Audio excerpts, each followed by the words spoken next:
What is going on, everybody? Chris with Journos Comics and Pop Culture. It's 3 p.m. Pacific, and we are ready to go. We are live. What is going on to the early birds, Lost Comic Kid, Kid Collector, and Isaac? Thank you guys for joining today. We'll take a couple minutes to just hang out and let some folks show up. We have an awesome show today. I got all my goodies right here, right next to me, guys, and we are going to explore CGC investing. Star Wars guy, what is going on? So basically, yeah, we're gonna go over. I got my spreadsheet ready. I crunched the numbers. We're gonna go over what it means to, or what it looks like, not what it means, what it looks like to invest in graded slab books. So bulls, yep, all day, every day. So I got about, well, I'll tell you what, I have the BCW plastic graded bin, and it's full, and I still got a couple extra. That's 1, 2, 3, 4, 5, 6, 7, 8, 9, 10, 11, 12, 13, 14, 15, 16, 17, 18, 19, 20, 21, 28. We're going to be going over 28 books today, guys. We're going to be looking at purchase price of each book. We're going to add that to the cost of what it takes to get them slabbed and graded. So that's CGC or CBCS costs.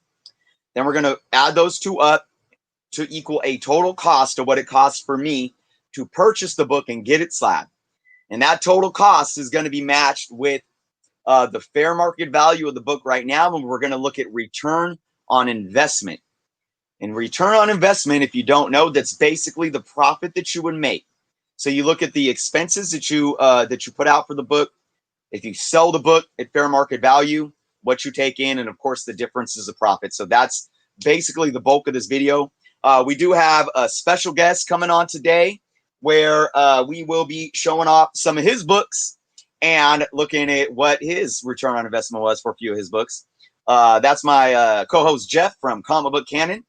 I'll leave the link to our Comic Book Canon show if you guys aren't subscribed over there yet. Yeah, I'll put that up in a little bit. But and we're also, guys, we're also going to open it up to talk about things. This isn't just going to be the showing off the books and analyzing cost, value, return on investment. We're also going to break some things down.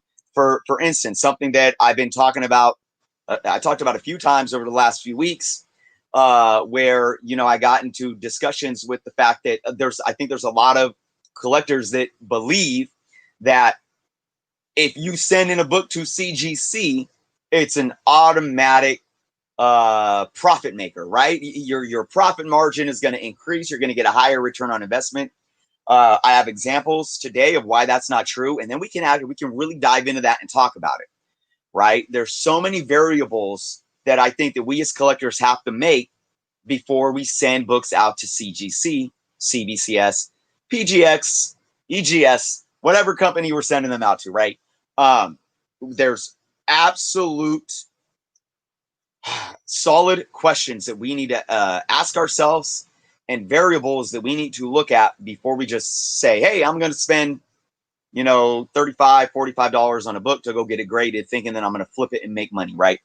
So absolutely. So we got a few more folks in the chat, guys. Say what's up in the chat. If we are all content makers, or there are content makers in the chat, I always you know, tell everyone to go give everyone else a sub.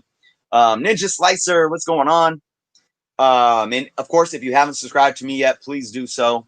I appreciate each and every one of you being here today. Yeah, it's Sunday. It's a hot day again for me. It's almost 100 degrees outside. That is, so I'm always in here baking, or at least I've been for the last couple of months, because we have a hot summer. So, but I'm still happy to be here. I don't notice the heat when I'm getting into this and hanging out with you guys. Is when I'm done, then I'm like, oh my gosh, I'm like sweating, and it's like being in a sauna sometimes. But got my dehumidifier going, which is absolutely needed in this climate with my comic books. I got my air going. I hope it's not too too much of a background noise for you guys watching, but yes, yes, yes. So we'll wait a few more minutes, guys, and then we will get into some books. We will get into some books. What I'm gonna do too is I'm gonna, interesting enough, I have 28 slab books. Most of them are CGC. I think there's like 4 that are CBCS, and I have a lot of Amazing Spider-Man that are slab. So I'm gonna do all my Amazing Spider-Mans together. I think that'll be cool. We'll start off with just some few random keys. Then we'll bring in our special guest and look over his books and crunch some numbers there. Daniel says, "What's up from Germany?" Thank you so much for joining. It's got to be late night over there in Germany right now. Maybe like what is it? 9-hour, 10-hour difference? I'm not too sure. So that would be like maybe like what? 11 p.m. I'm just guessing. So yeah, guys. If you guys, I did a live stream last night. That was just out of the blue. I had a little kind of public message that I wanted to state. I utilized the first 5 minutes just saying, I appreciate each one of my subscribers, but I do take pride and responsibility in my channel being a community. And I always stress that I want everyone to come here and show respect, obviously for myself, but for each other too, in the comments and the live stream and the live chats and so forth. Yo, it's midnight over in Germany. So I appreciate you being up late. Absolutely. Michael is Sydney. So man, it must be bright and early in the morning over there. And again, I'm guessing. I don't have all these time zones like on the top of my head. But yep. So one more announcement I want to make too is that I will be posting a video after this stream about my weekly top 3 hot comic picks. So look out for that if you guys are still up. It might be really late for some of you guys that aren't in the States or Canada, or at least in this Western hemisphere. For sure. All right, guys, let's give it about maybe 1 more minute, and then we will go into some books, guys. I'm so happy about this. I've been crunching numbers all this last week. So I hope that we have some viewers that are into graded books and slabbing books. So if you guys want to share your thoughts, Sean, what's going on? Again, appreciate you all being here. Indeed, that Star Wars guy. Appreciate you making that comment for sure. So, and I'm fun. Hey, this is like, look, we're gonna go over some things, and I know this is what's fun about comic book collecting. Not everyone is into slabbing books and getting books graded, and for those that might have, concerns or say, look, I'm not really into that. This is what I feel. This is what I think. I want everyone to express those today because, like I said, I'm going to be showing these books off. We're going to be crunching numbers, but I want to have a real deep conversation about like pros, cons, concerns. I send every book out to CGC. I send no book out to CGC, and we're going to. I really want to explore all these avenues of what it means as a collector to say, okay, I'm going to invest in graded books or I'm not, right? So. Absolutely. Mega Row, what's going on? So Mega Row brings up the great question. Maybe we could talk about that a little later about buying graded books just to unslab them. All right, guys, should we get into it? Let's get into this, guys. So again, let's see. Well, I'm going to pick my first book that we're going to go over, and then we are going to I'm going to kind of explain a little more. So I got all my Amazing Spider-Mans here. Let's see. I'm going to pick kind of a random book to start with. And that is Black Panther. Number 3. I knew that. I just kind of blanked on it. And it's in a 6.5. Okay. Now, so again, I just want to give a little outline one more time here. This is what we're going to do. We're going to pick the book. I'm going to tell you what I bought the book for. I'm going to tell you how much it cost me to get it graded. We're going to look at the total cost for me in terms of purchase price and CGC costs. And then we're going to look at fair market value. And then we're going to look at return on investment, which is the profit that I would make if I sold this book right now at fair market value. So, are we ready? Are we ready to do this?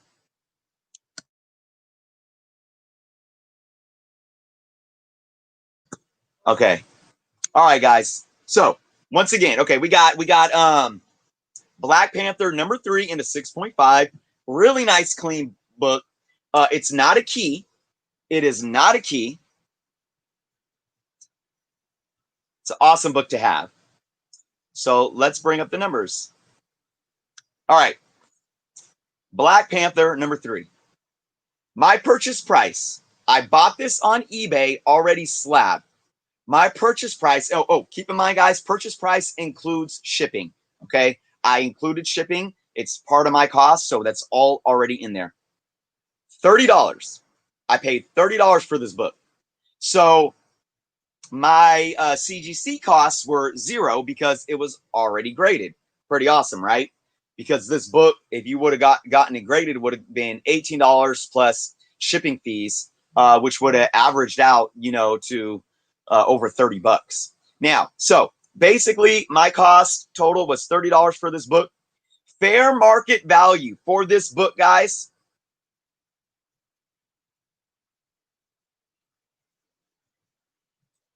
$25. $25.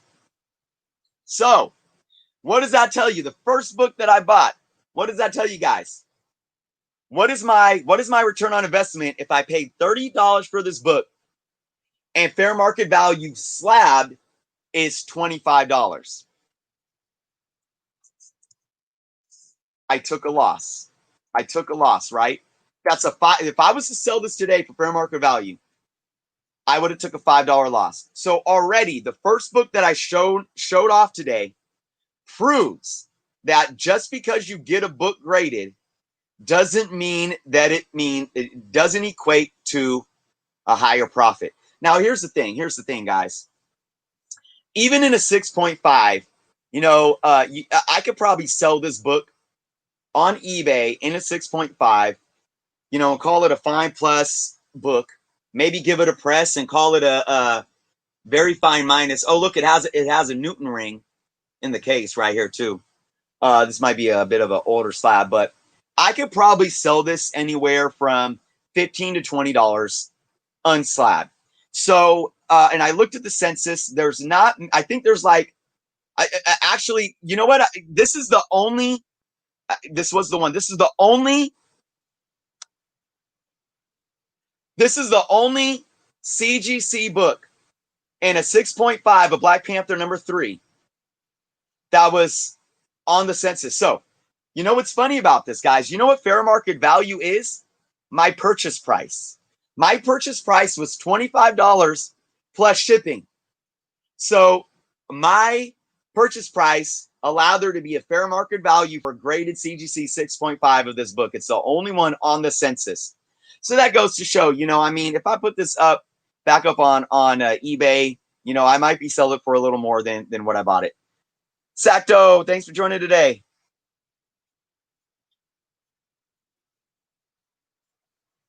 GPA.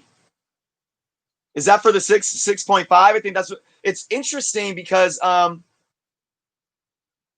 maybe I bought it. You know what? Maybe I bought it for was it 20? I know because I looked on Go Collect and maybe I just had the number wrong in my spreadsheet. I looked on Go Collect and the only one that was on the census was my sale.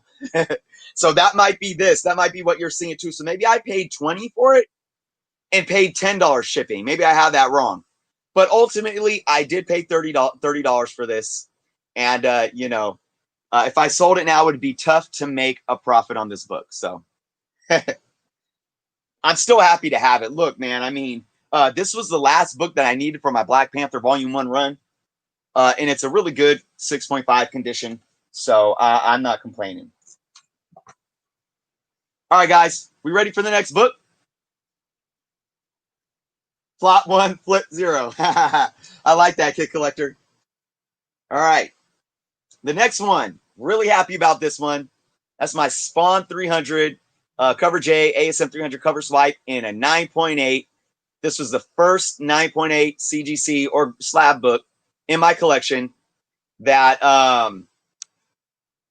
let me take this off here. That came back at 9.8. So it's my only 9.8 that I own. Slab, very happy for it. So let's look at the numbers. Spawn 300. Oh, by the way, who watched the Todd McFarlane documentary? Wow. I mean, I've been a fan of this guy since I was a kid. He really inspired me as an artist, one of my favorite artists. And I'm telling you guys, this guy is the modern day Jack Kirby in so many ways. And that documentary, I mean, I already appreciated him so much. I appreciate him a million times more. If you guys haven't watched that documentary, it's on Hulu, it's on Sci-Fi YouTube channel. Go check that out. All right, guys, Spawn 300 in a 9.8. Okay, guys, I paid $5 for this book because it was about $5. It was 35% off cover price. I think cover price was like $7.99. So it's about $5. With CGC costs, my total cost for this book was $40. Okay. Fair market value for this book right now, $75. My return on investment, $35. So not bad, guys. Not bad at all. You know, you buy a book for less than cover price. I bought it as a preview order, 35% off. I spent about $35 to get it slabbed. It came back at 9.8. And if I wanted to flip it right now, and if I sold it for fair market value, it would come back as a $45 investment. So I'd have $45 extra in my pocket. Very, very happy about that. So this is a good example of catching a new release hot book, trying to get that 9.8, spending that extra money to make that happen. And you know, if you wanted to flip it, there you go. You know, this was a situation where I bought two, so I probably could have sent both of them in and got 9.8s on both, sold one, and kind of broke even. Where my cost for this book for my personal collection was free, right? Or that it's a situation where you could have bought 5 or 6 of these books, kept one for yourself, sent them all out, and came back and made a $45 profit times 5. You know, so you could have had a couple hundred, few $100s in your pocket if you bought a small stack full and got 9.8s in all of them and decided to flip them. So really good decision here. $45 return on investment. Very, very happy about that. Thanks, Star Wars guy. Yeah, the camo Marvel shirt. All right, guys, and let me know what you guys think of each book. You know, I like what was it? Kid Collector, I think one of them said flop 1, flip 0. So I like that. Hey, let's get that going. So we got flop 1 and flip 1 now, right? Because that was a good flip investment. So something in my eye here. Yeah, let me know what you guys think of each book. If you think I made a good decision, if you think it was a bad decision. Let's see what to do next. I'm going to save some of my bigger keys. Let's do a DC book now. This is the only DC book that I have in my slab collection. And it is Wonder Woman Volume 2, number 7. First appearance of the new Cheetah, who's going to be in the 1984 movie. And a 9.4. Beautiful, beautiful book. Beautiful book. All right, let's crunch the numbers. Kid Collector is a big McFarlane fan, it sounds like. All right, we got Wonder Woman number 7. All right, I bought this book for $150. It was a $3 book some years back at A1 Comics. I got it at a 50% off sale. I got it for $1.50. I sent it off to CGC. So considering CGC costs, my total cost for this book, $36. Fair market value right now for this book and a 9.4 $60. That's a $24 return on investment. And I do believe that's probably going to go up, especially once the movie drops. We shall see. Hopefully the movie is a big success. So hey, you know, decent, good deal. If you wanted to flip another extra, you know, $24, $25 in your pocket if it sells at fair market value. I'm happy. You know, I love Wonder Woman. And you know, again, there's speculatory hype around this book right now because of the movie. So if you were, you know, sending this in to get graded because you wanted to flip, I think the timing would be perfect. Now, I wish it could have got a 9.6, but I actually guessed it was a 9.4. So I was very happy about that. Keep in mind, guys, I'm not flipping any of these books. We're just playing on hypotheticals here. These are my books for my personal collection. But again, you know, I love being able to crunch these numbers with you all and whatnot. So a $24, you know, return on investment, not too shabby for a modern book that I think over time is going to continue to gain some value regardless of movie hype as well. Bama, what's going on? And we got Varangian Vigilante in the house. Yeah, I can't wait to see, man. Between Black Widow and Wonder Woman, I'm itching, man. I am itching. All right. Okay, what do we got next, guys? We're gonna show off one more book before we bring in a special guest. Okay, let's see. What shall we do? Ooh, I want to do all my. I got a lot of Warlock books, or a handful of Warlock books that we're gonna do together too. All right, let's do the infamous. Let's do the infamous Fantastic Four 74, and then maybe we'll ask special guest Jeff when he comes on how he feels about this this book here. All right, we got my Fantastic Four 74. Guys, this is an early appearance of Silver Surfer and Galactus earlier, but you know, not one of the like the big three. But hey, any Silver Age appearance of Silver Surfer and Galactus in the Fantastic Four book, I think are awesome. So guys, I sent this in last year and I was like, man, this book is a beauty. This is going to be like a 9.0. You know, I mean, it's just it's super crisp, decently sharp edges, maybe slight blunting at the top edge. The back is crisp, sharp edges on the back, and super white. And I'm like, this book's going to be a 9.0. But it has what looks to be, I don't know if you guys can see this. See that? It has a little like about an inch stain right there. And it didn't affect the texture of the book. It was completely smooth. There was nothing on the interior pages at all. So I was like, man, I was still thinking high grade. It came back a 7.0, and I was like pretty devastated. And there wasn't even any grader notes on a water damage or not, but I'm assuming that's some kind of moisture damage, and they just kind of hit me hard for that. I do kind of disagree, but hey, so it kind of changed my decision on if this was a good book to send out. So let's look at what I paid for this book.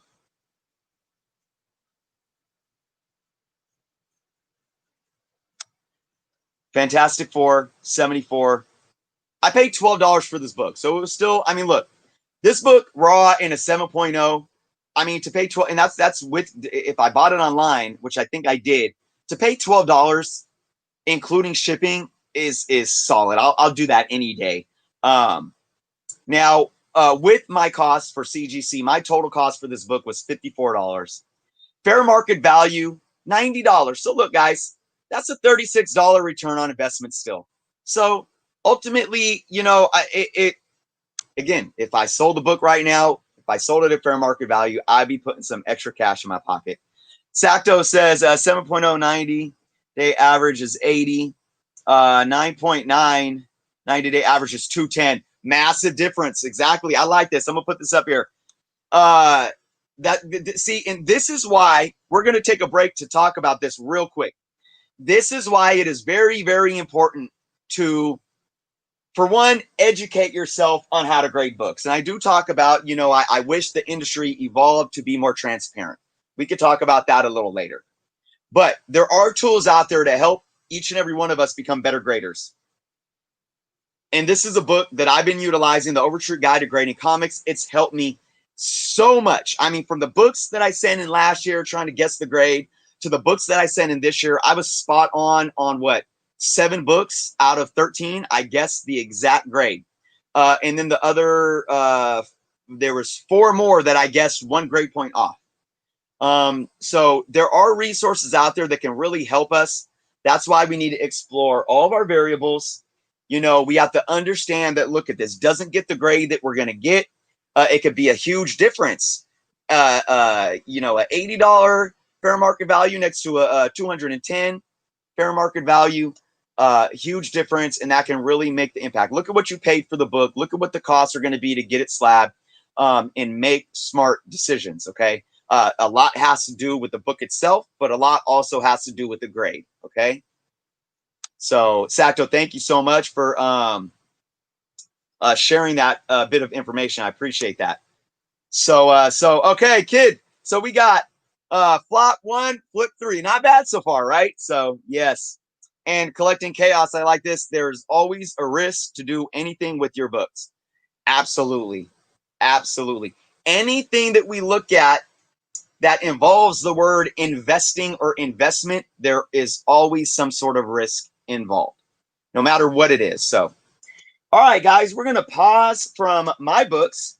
We're going to bring in a special guest today. You may have seen him on the amazing Comic Book Canon Friday live show. Yes, yes, yes. None other than Jeff from the How's it going? channel. What's going on, man? Pandemic Sunday. Yeah, Let's just talk about comics. Absolutely. Glad you can join me over on my channel today. So before we go, Jeff has some awesome books that we're gonna show off, or we're gonna crunch some numbers for him too. So that's gonna be awesome. But before we do so, I want to share a link in the comments here. I want you guys to if you can't click the link right now, just maybe copy and paste it, or come back to it later on, and give us a subscribe over at the Comic Book Canon YouTube channel. If you haven't done so yet, I know a lot of folks in the chat right now. We've seen you guys over there every Friday, so definitely appreciate that. But so Jeff, tell us about you. Tell us about Comic Book Canon. What's going on over there? Well, I see Isaac Maynard. I see Kid Collector. I see, who else do I see? A few others. You got a lot of comments here, so I'm not going to get through all of them. But what's going on? We just had a great show Friday night. We'll have another show this Friday. Chris and I are going to be talking about things about how to improve the channel. We appreciate all the support we're getting. All the audience is great. And we're having a blast doing it. Awesome, indeed. Yeah, we got Star Wars guy. He subscribed. Thank you, Star Wars guy. Yeah. Awesome. Hopefully we'll have some good Star Wars news this week. But yeah. So maybe how about a trailer for the next Mandalorian season, which I believe is coming out in October? Seriously, nice. We need something, right? We need something. Disney Plus. Hey, have you caught the Beyonce special? No, I haven't. Haven't had time yet. Yeah. I want to check that out. I've heard a lot of good things. I heard some of the music and the visuals from it, and it was kind of like I was getting kind of goosebumps. I'm like, this is intense. So I don't know really what to expect, but hey, I mean, I get much respect to Beyonce, and I'll try to check that out. But we were talking though. I want to give a shout out to B. Schnurr. Yes, B. Schnurr. So you were watching Umbrella Academy, right? Yeah, man. I just started watching yesterday. That first episode, the opening to the first episode just blew my mind. The first episode of season 2, it was outstanding. I can't wait to dive into more. I only saw 2 episodes, but I'm pretty sure I'm gonna get through that pretty quickly. Yeah. I watched first episode too. I'm excited about it. I really liked how season 1 ended. Although I didn't watch any more episodes last night because I am trying to get caught up on my Clone Wars. So Mm, that's so a I can lot, get to man. that That's a final lot, but it's season. worth it. It's Yeah. worth it. Yeah, I'm on season 2. I think I'm on like episode 15 of season 2 or something like that. So I got a lot of catching up to do for sure. Yo, Isaac's asking, are you going? Because I don't want to turn this into a comic book canon show. You guys, check us on a Friday. We talk about a broad variety of topics. But Indeed. But Isaac just asked, are you going to be crunching the numbers on your New Mutants 98 and Amazing Spider-Man 300? Yes and no. How about that? Right, Chris? There you go. Well, let's do it. Let's get into some books, huh? I'll leave it up to you. Which one you want to go with first? Well, most of the time, for those who don't watch comic book canon, this is my setup right here. And y'all see the New Mutants 98, which is a 9.8 CBCS, and then Amazing Spider-Man 300, it's a 6.5. These are both original copies that I pulled off the spinner rack as a kid, and I'll never get rid of them. So that's mostly what you see with these other posters. What you don't see off to the side here are additional slabs. And Chris and I talked, and he wanted to share. This is his channel. He wanted to share 2 older books, and then we'll get into the New Mutants. So, Chris, let's go actually by grade, because I don't know if you want me to reveal the grade. What do you want me to do? Oh yeah, that's fine. Let's get the grade out there, and let's actually, why not? Let's have some fun. Do you have the grade taped up, or are you just holding it? Okay, hey guys, let's have a little bit of fun first, and let's try to guess the grade. Now, I already know the grades, so that'll be no fun. But we'll wait. We'll wait for you guys to drop some comments to see if you might want to guess the grade first, and then once we know the grade, we will dive into what Jeff paid for the books, fair market value, all that. So let's go ahead with the first book. Yeah, so this is Iron Man 55, obviously the first appearance of Thanos and Drax. I knew this wasn't a solid issue. I mean, I wanted to get it. This is probably right after Avengers is when I got it. I think 2012. There's definitely wearing it. There's you got a little tear right there. Spine is kind of not doing so hot either, as you can see right there. The back isn't completely white. It's a little dingy or so. So yeah, and this is before I even knew about what pressing was or anything like that. This is 8 years ago. So I didn't know what to expect with this. This is one of the first few books I've sent in. So that's it. And I decided to go CBCS just because I don't remember what my reasoning was. And that's what it is, Chris. I don't know. Chris, do you have any more questions about the book? Can you show a little more of the back real quick? Sure thing. So again, it's not pure white. Pages are definitely they're listed as off-white/white. You can see a little, I don't know, dinge. It's a little browning, and it's not the best condition, but it's a nice book to have, like right up here as well. I don't know if I just gave it away, but how about that bottom corner? Bottom corner. Which one, left or right?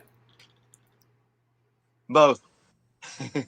Okay, so that's the left, and then here is the right. They're not terrible, right? I mean, they're not sharp, but it's a little.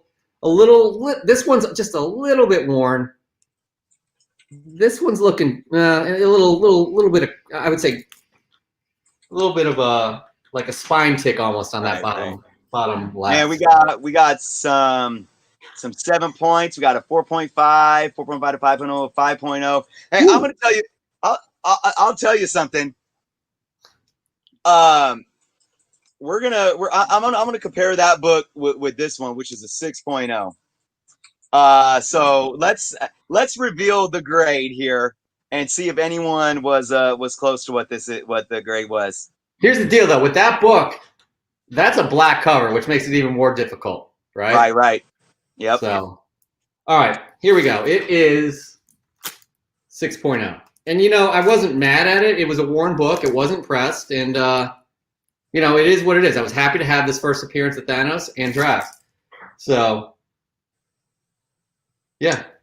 Nice. So I'm going to tell you, man, and this is a very interesting thing. Now, if you looked at this book, the black on this book is perfect. Besides a little bit of a small little crinkle on the top here. And it had what was like maybe a pinch of a what they called a rip right here. And I mean, there's no spine tick at all, but a little bit of spine stress. Dude, I would love, just for the sake of it, I would love to send this book as is to CBCS and see what they would grade it, because man, it's just and that's I wanted to bring that up because I think that goes to show when you talk about transparency, the different models, the business models of each of these companies and how they're gauging these grades. And it's really interesting. And I know that each book is very specific, you know, like you said, it is a black cover. Yeah. Who knows, but very interesting that thing that I wanted to bring up here. So, yeah. All right. Before we get moving, Varangian, the Vigilante, one is a 6.0 winner and the other is a 6.0 loser. That is a great, hey, you can't argue that. You can't argue that. Seriously. All right, I just want him to say which is the winner, which is the no, I'm just kidding. We know. We all know. We all know, right? All right, let's bring up the numbers, guys. So let's see. Now, unfortunately, I had 6.5 in there.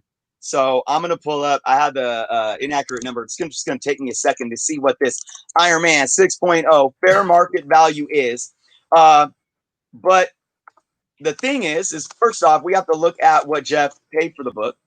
And that would be Iron Man 55. Jeff paid $150 for this book. Now, when you estimate what the CBC costs would have been, and you take a total cost for Jeff, you're looking at about $192 with CBCS costs. All right, so a fair market value at a 6.0 is actually, oh, I have the right numbers in here. $525. So Jeff's return on investment, guys, $333. That's awesome. Yeah, I'm happy with that, you know? Yes. And that's my lucky number, by the way, 333. So, yeah. And when did you buy that book, Jeff? I bought it, I think it was 2012, like right after the Avengers. Right. So, man, I'm shoot. An over $300 profit margin in your pocket that you can't go wrong. So so Kid Collector, there is a thumbs up. That is a flip positive book. Flip positive. Indeed. So we got a question here. I had an ASP1 graded 3.5 but wasn't pressed. Would it be worth cracking open, pressing it? You know what, IBJI, for any book, that question, you'd have to look at the book, because you know, it could be in a situation where even giving it a press just wouldn't be worth it. You'd have to look at the total value of the book. So yeah, I mean, what I would do is, if you're involved in like Facebook groups, you know, comic book Facebook groups, definitely take some pictures of the book, post it in these forums, and get some feedback. But you know, I mean, if it's got like rusted staples or some rips, you know, or water damage, I mean, it's going to be really tough to get some of that stuff out. So it's definitely something that we'd have to see the book to look at. So Kid Collector says, about to say mega flip. Mega flip. Thank you, Kid. All right, Jeff, ready to go into the second one here? Yeah, this next book, like as soon as they announced like the Netflix lineup, the Defenders that are going to happen, like I was all on board, especially with one character who I just love, and that's Luke Cage. So his first appearance, oh shoot, whatever. His first appearance is Luke Cage Hero for Hire #1, and I immediately went out, got this issue. I thought it was decent looking. I got it on eBay, and it's okay. Obviously, as Chris and I just talked about, having a black cover is really challenging, because anywhere on that, and you're going to see it, like it's going to show, it's going to look like it's glowing in the dark. But, you know, there's definitely some spine ticks here and there.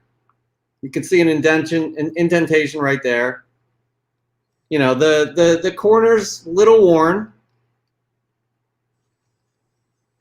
Right there. That's a nice corner right there. And then I'll show you that corner later. The back, again, it's not completely white. Get you the corners here. It's got a little dinge on it. You can see an indentation right there. Right there. You know, a decent corner right there, decent corner right there, then a decent corner right there. And it's got off-white white pages. So it's you know, I thought it was a quality book, especially for the price I paid for what I wanted it for. Like, because I just think I think he's an iconic hero too. You know, Absolutely. one of the Jeff, early American heroes in the Marvel universe. And him being in the show, I was like, he's gonna blow up. Which he kind of did. It was I thought it was a good show. Season 1 was great. Season 2 it was okay. I agree. Hey, real quick, not to interrupt you, big shout out to Bubs Comics for the super chat. Bubs, thank you so much. Appreciate you. Appreciate seeing you in the chat today. Absolutely. I wanted to give a big shout out to Bubs before I lost the chat. So thank you so much, Bubs. I agree. Yeah, even with the show, season 1, I just loved. Season 2 was cool, but yeah, season 1 just kind of was so solid. Hey, you know, another thing. I mean, that book reminds me so much of this book in so many ways. So it's like seeing that book in an 8.0. I'm like, man, you know, I really want to take the however much, you know, the $40, crack this open and send it to CBCS just as an experiment. Because man, it's just interesting. Anyways, all right, guys. I don't know if we gave it away though. You may have said it. Sheldon Walsh is guessing 8.0. Kid Collector says 5.5.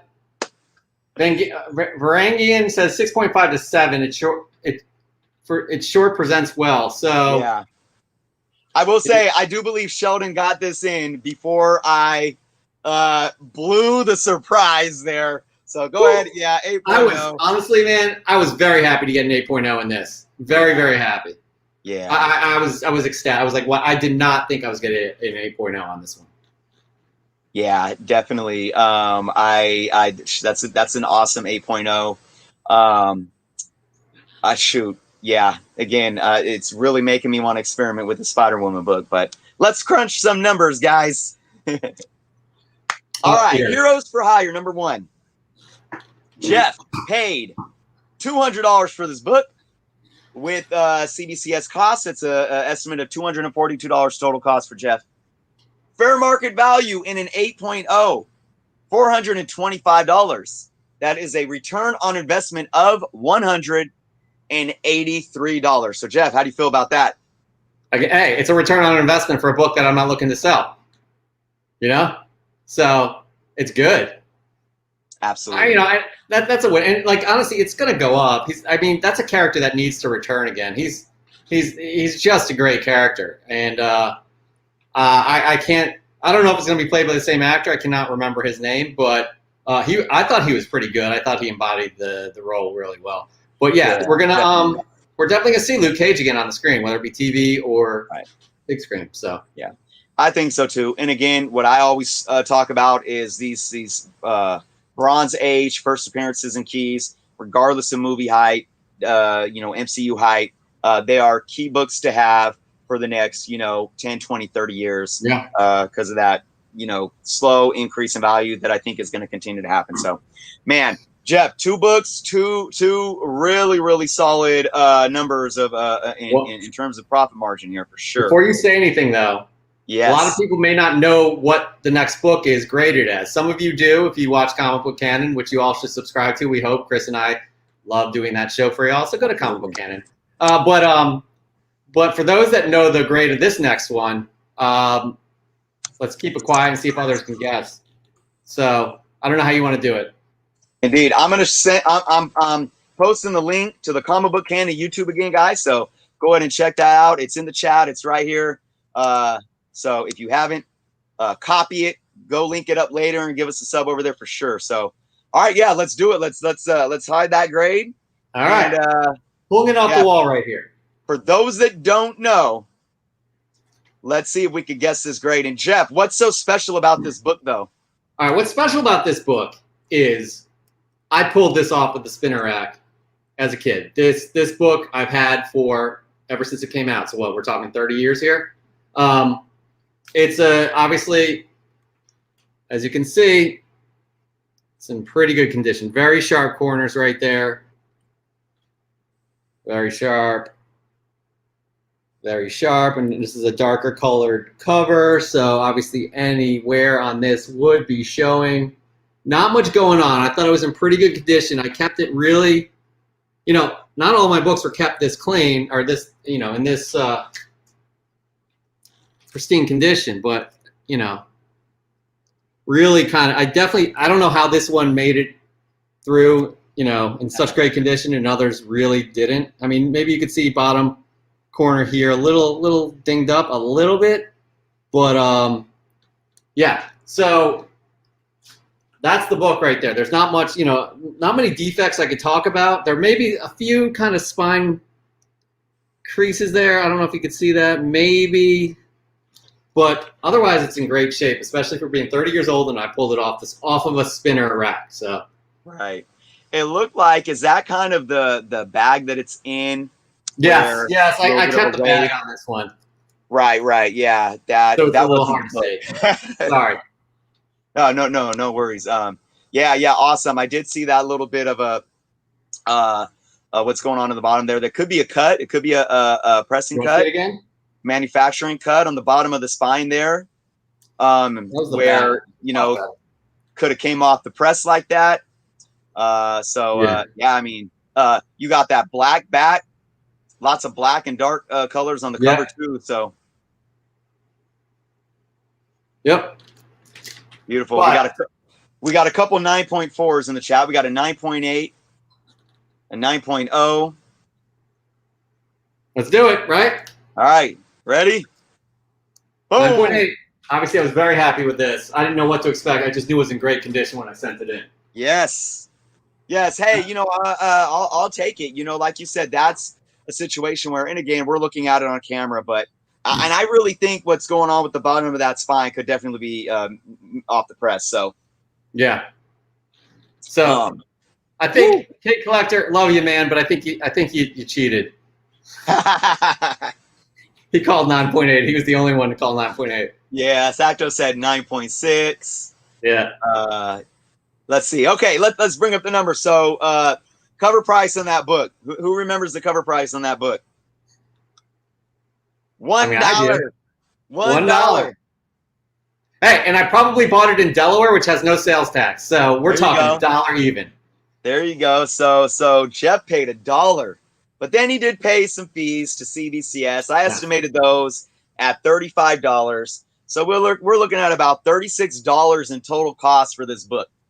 Fair market value right now for New Mutants 98 and a 9.8, $875. That is an $839 return on investment. Wow. Yep. Hey, I had it all planned out. This 30-year plan right here, right?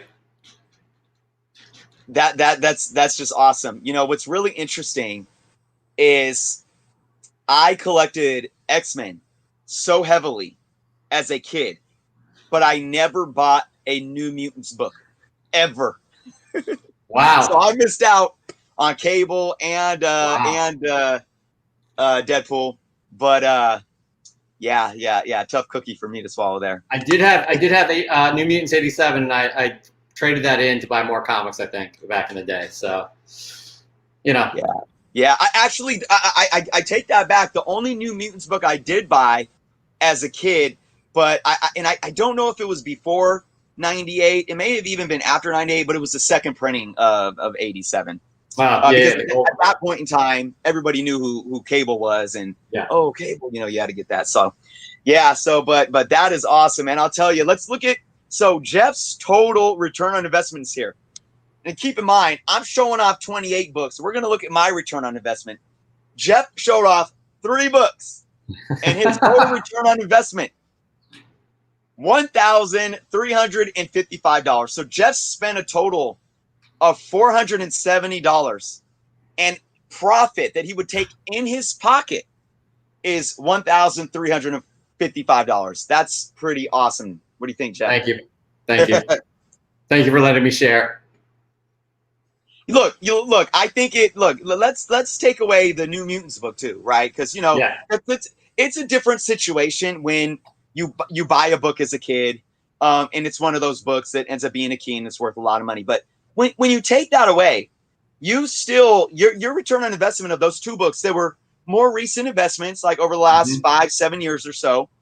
And, you know, you still made out of over $500 just off of those 2 books. So I think that's key to look at with what we're talking about here. You know, we're looking at, you know, recent collecting, which books you want to grab, which books you want to spend the extra money to go send out to CGC or CBCS, and how the market does over, like, you know, the short term. You know, 5 to 7 years is still short term, Yeah. pretty much. So even those 2 books, I think you made out extremely well, and those are awesome investments.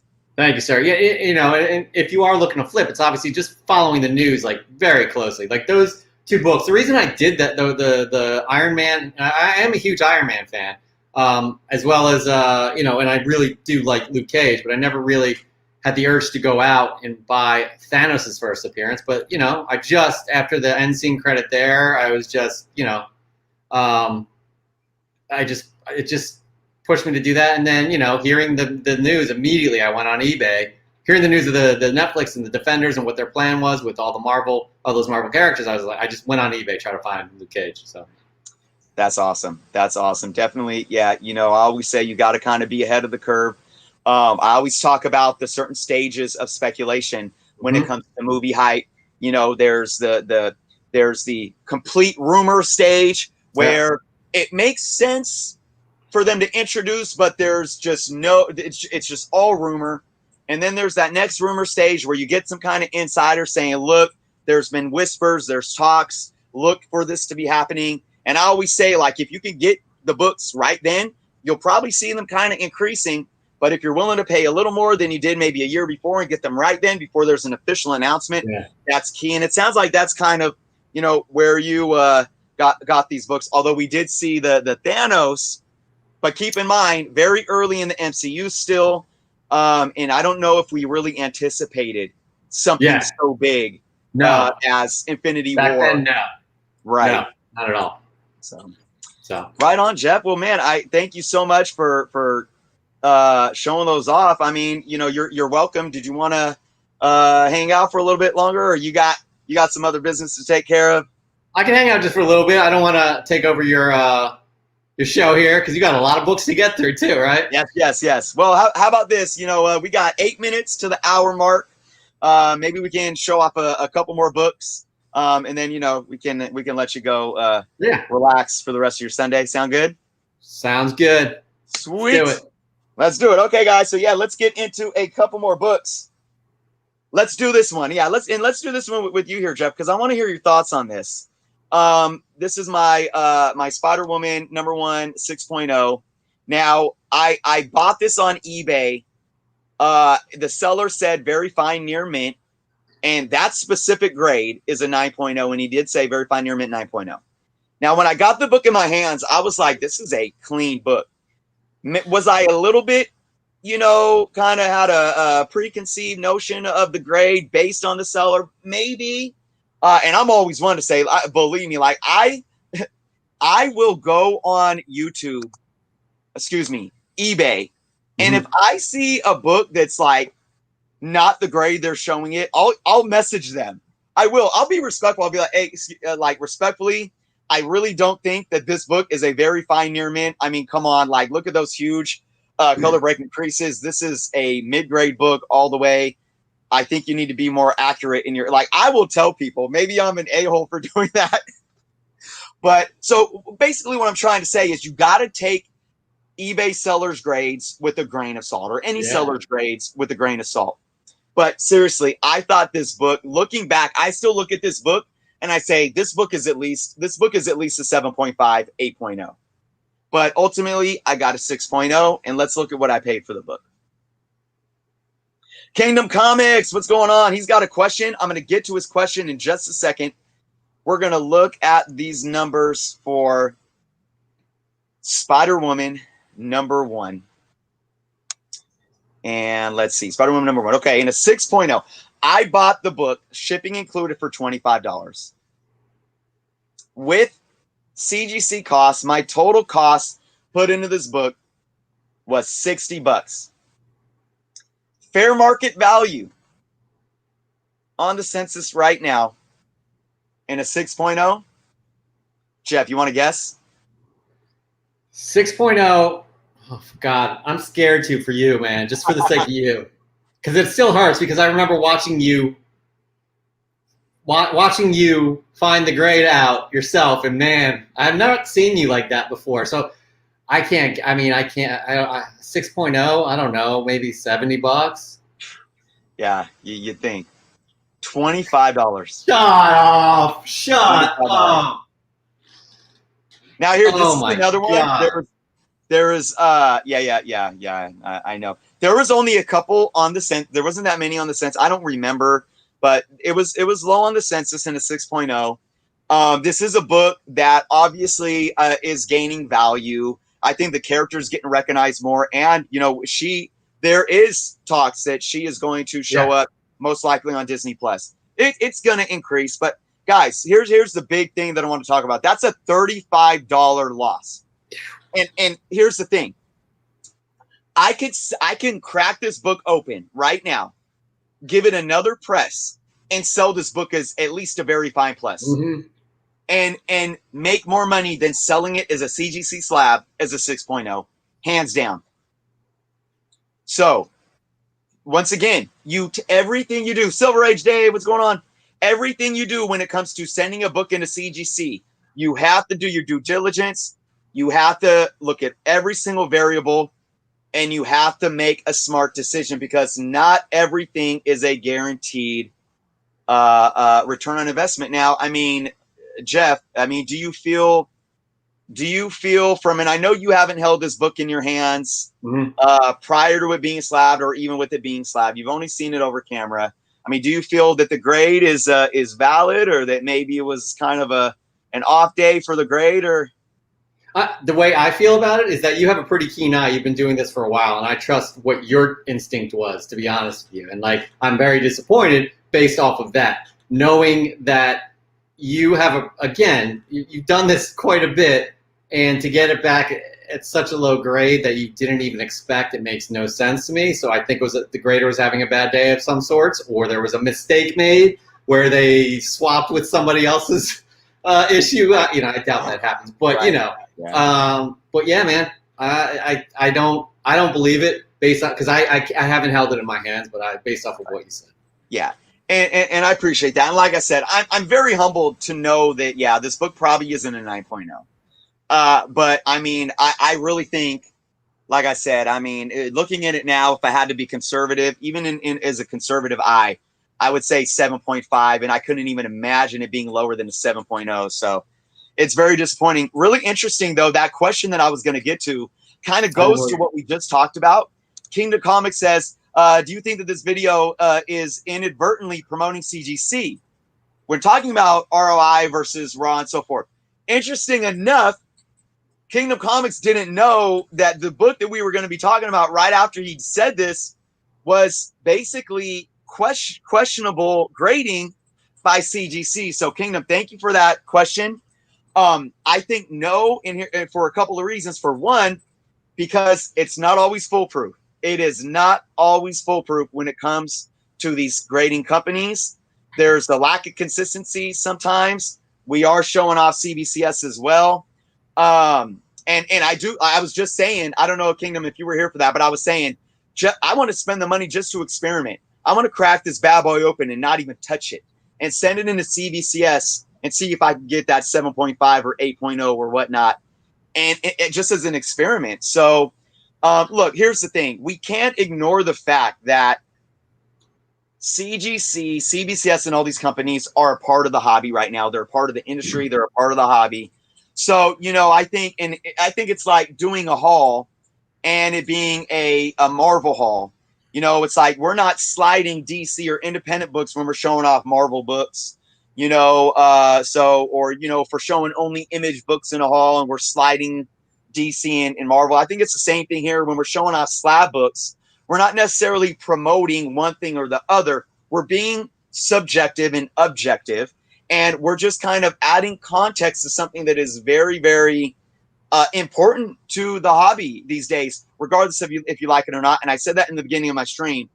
After I go through all my books, I'm going to open the forum up to have anybody, whether you stand by CGC or CBCS or slabbing books, or you're completely against it, we'll go in and talk about all of that. So, yeah, I definitely want this to be an open forum and to where we not only talk about the positives, but we critique the negatives, right? So, indeed. All right. Well, with that being said, man, Jeff, do you have any final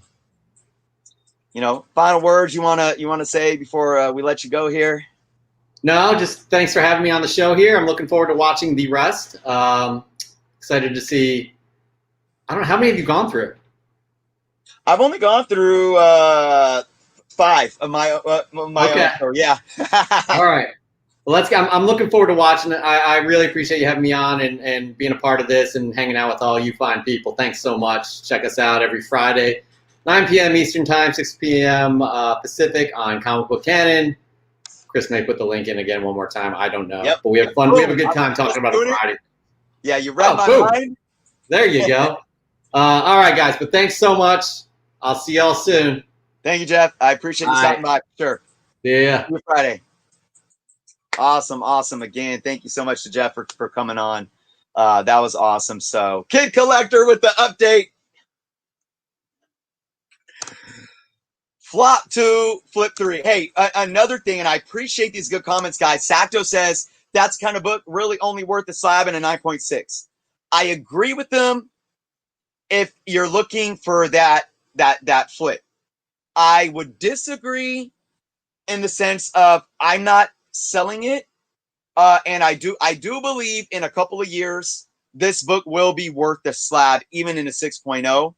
But another thing, to Sacto's point, I'm the one that wasn't as careful enough in my grading and doing my due diligence, because I think, to Sacto's point, even though I'm not looking to flip these books, even though this is a key book that I believe is going to get hotter and gain value, if I knew it was going to get anything lower than probably a 7.0, I wouldn't have sent that book in. So very, very important what Sacto's saying right now is, and that's what I said, it's not always the book. This book is a key, like, if you can get this book in your collection in even a lower grade at a decent cost, buy the book, because it's going to increase in value over time, most likely. But you're right. If you're looking to just say, I want to buy this book just to get it slab, I want to buy this book just to get it slab to flip, you have to be confident that it's going to get a high grade. And maybe not as high as Sacto say, maybe not a 9.6. I mean, even if it came back in an 8.5, I could have flipped it and still got a decent return on investment. But this is, I want everyone to realize what Sacto's saying here. It's not just about the book. It's also about the grade in terms of flipping and looking at return on investment for sure. So, all right, guys, let me get a sip of water and let's get into some more books, guys. I got some a couple other awesome keys to show off here. I almost want to dump this water all over me because it is hot in here.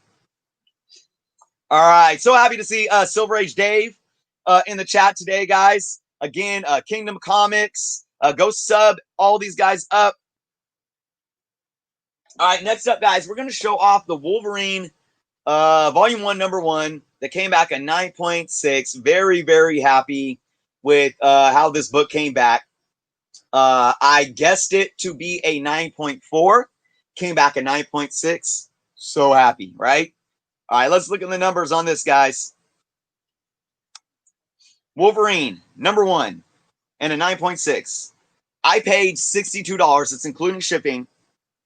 I thought I paid too much for this book when I bought it. I don't remember. It's been at least a few years. I thought I paid too much for this book. But, so my cost with CGC cost was $97 total. But fair market value on this book right now, and it's been steadily climbing a little bit, little by little, $150. So that's still a $53 return on investment. Now, can't complain. I do believe this book is going to increase and increase. Now, you have 2 books that come before this one, right? You have Hulk 181 and you have Giant Size X-Men Number 1, basically. This book means a lot to the character Wolverine. I think more than a lot of people think. And being that, you know, you have the two key books in Giant Size and Hulk 181 that are getting out of reach for a lot of collectors, once we see Wolverine in the MCU, I mean, this book's going to get even hotter and even hotter. And so I think this book, I think once we see Wolverine in the MCU, this book in a 9.6 can easily hit that $500 mark. That's my guess. That's my assumption.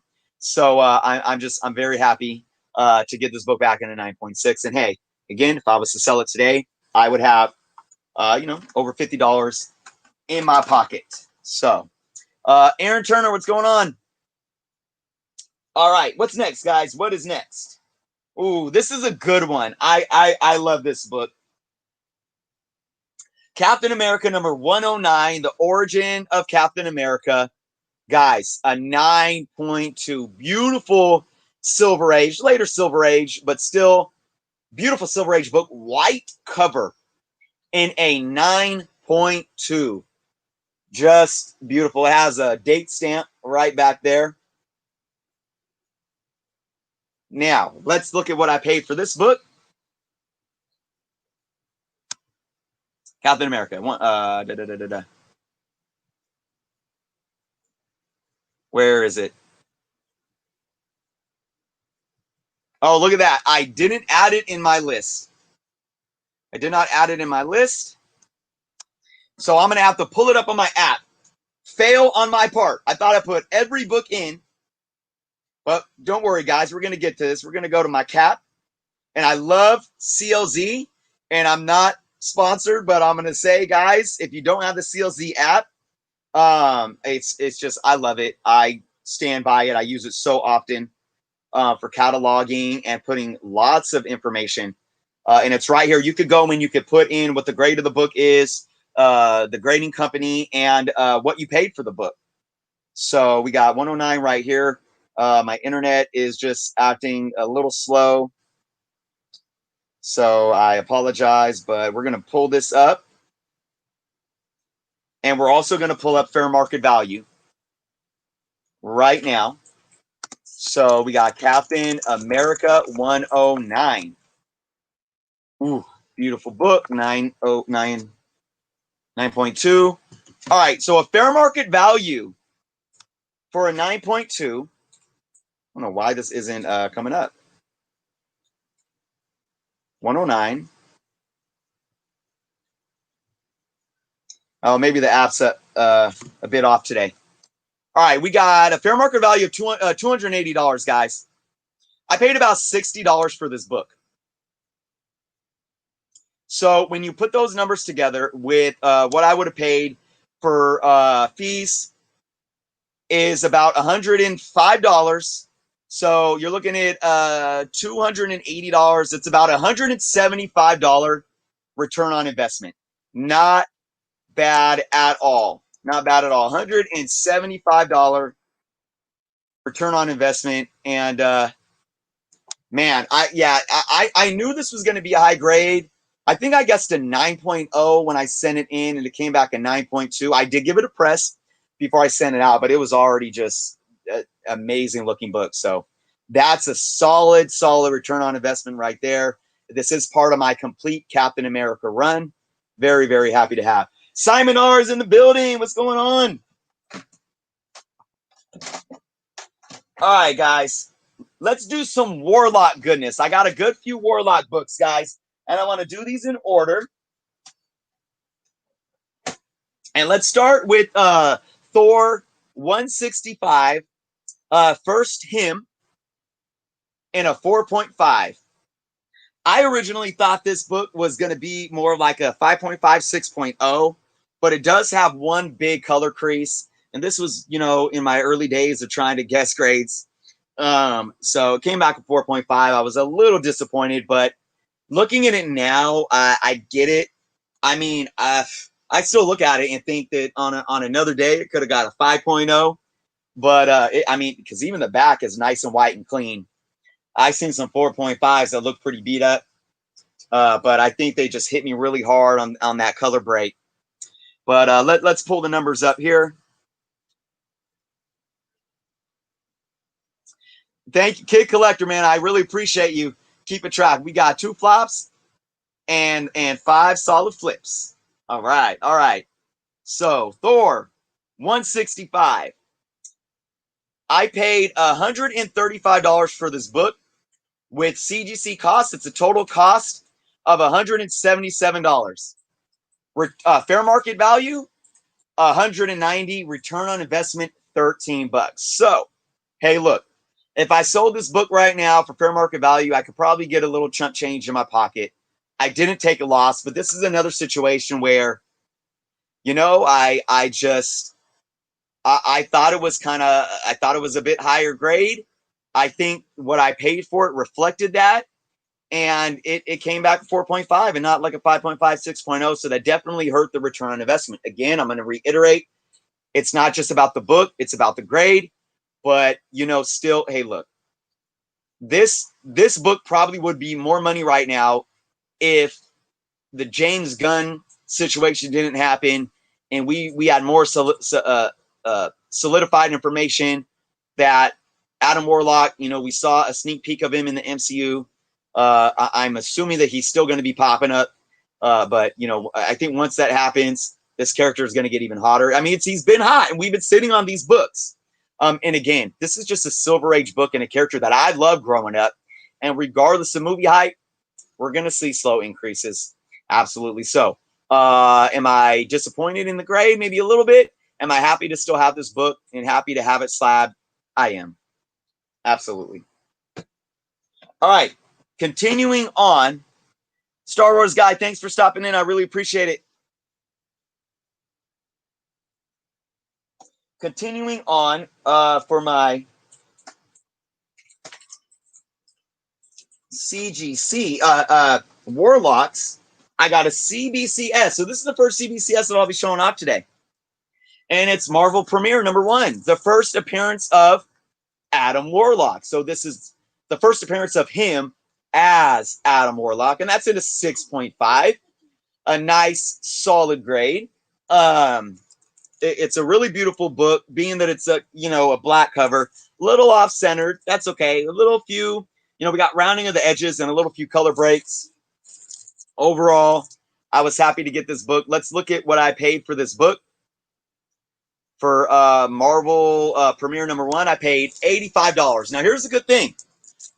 I bought this book already slabbed for $85. Yes. So, I without even looking at return on investment or fair market value, I think that was a really good deal. So, my total costs were $85, right? Fair market value, $160. Return on investment, $75. So, I almost doubled my money. If I was to sell this book, really, really solid investment, I think. And I love having the Warlock books. I have a couple 66, Fantastic Four 66, and I have one Fantastic Four 67. I would like to get those graded one day, possibly, and have the whole early, Warlock appearances in some slabs. So, indeed, indeed. Oh, and then also my 12 issues of Adam Warlock and the Infinity Watch #1. Cobra Commander. I might go out and spend a whole bunch of money getting all those slabbed up because they're going to be a hot book one day. All right, guys. Next up on the Warlock list, The Power of Warlock. Warlock #1. And an 8.5. I sent this book in. I have 2 copies of this book. This was what I thought was a slightly better grade. I guessed an 8.5, and it came back an 8.5. Beautiful black cover. Very awesome early Bronze Age book. Really cool art. Oh, shoot. Is that Gil Kane? I forget who the artist was. Anyways, very happy to have this book in an 8.5. Let's look at the numbers here.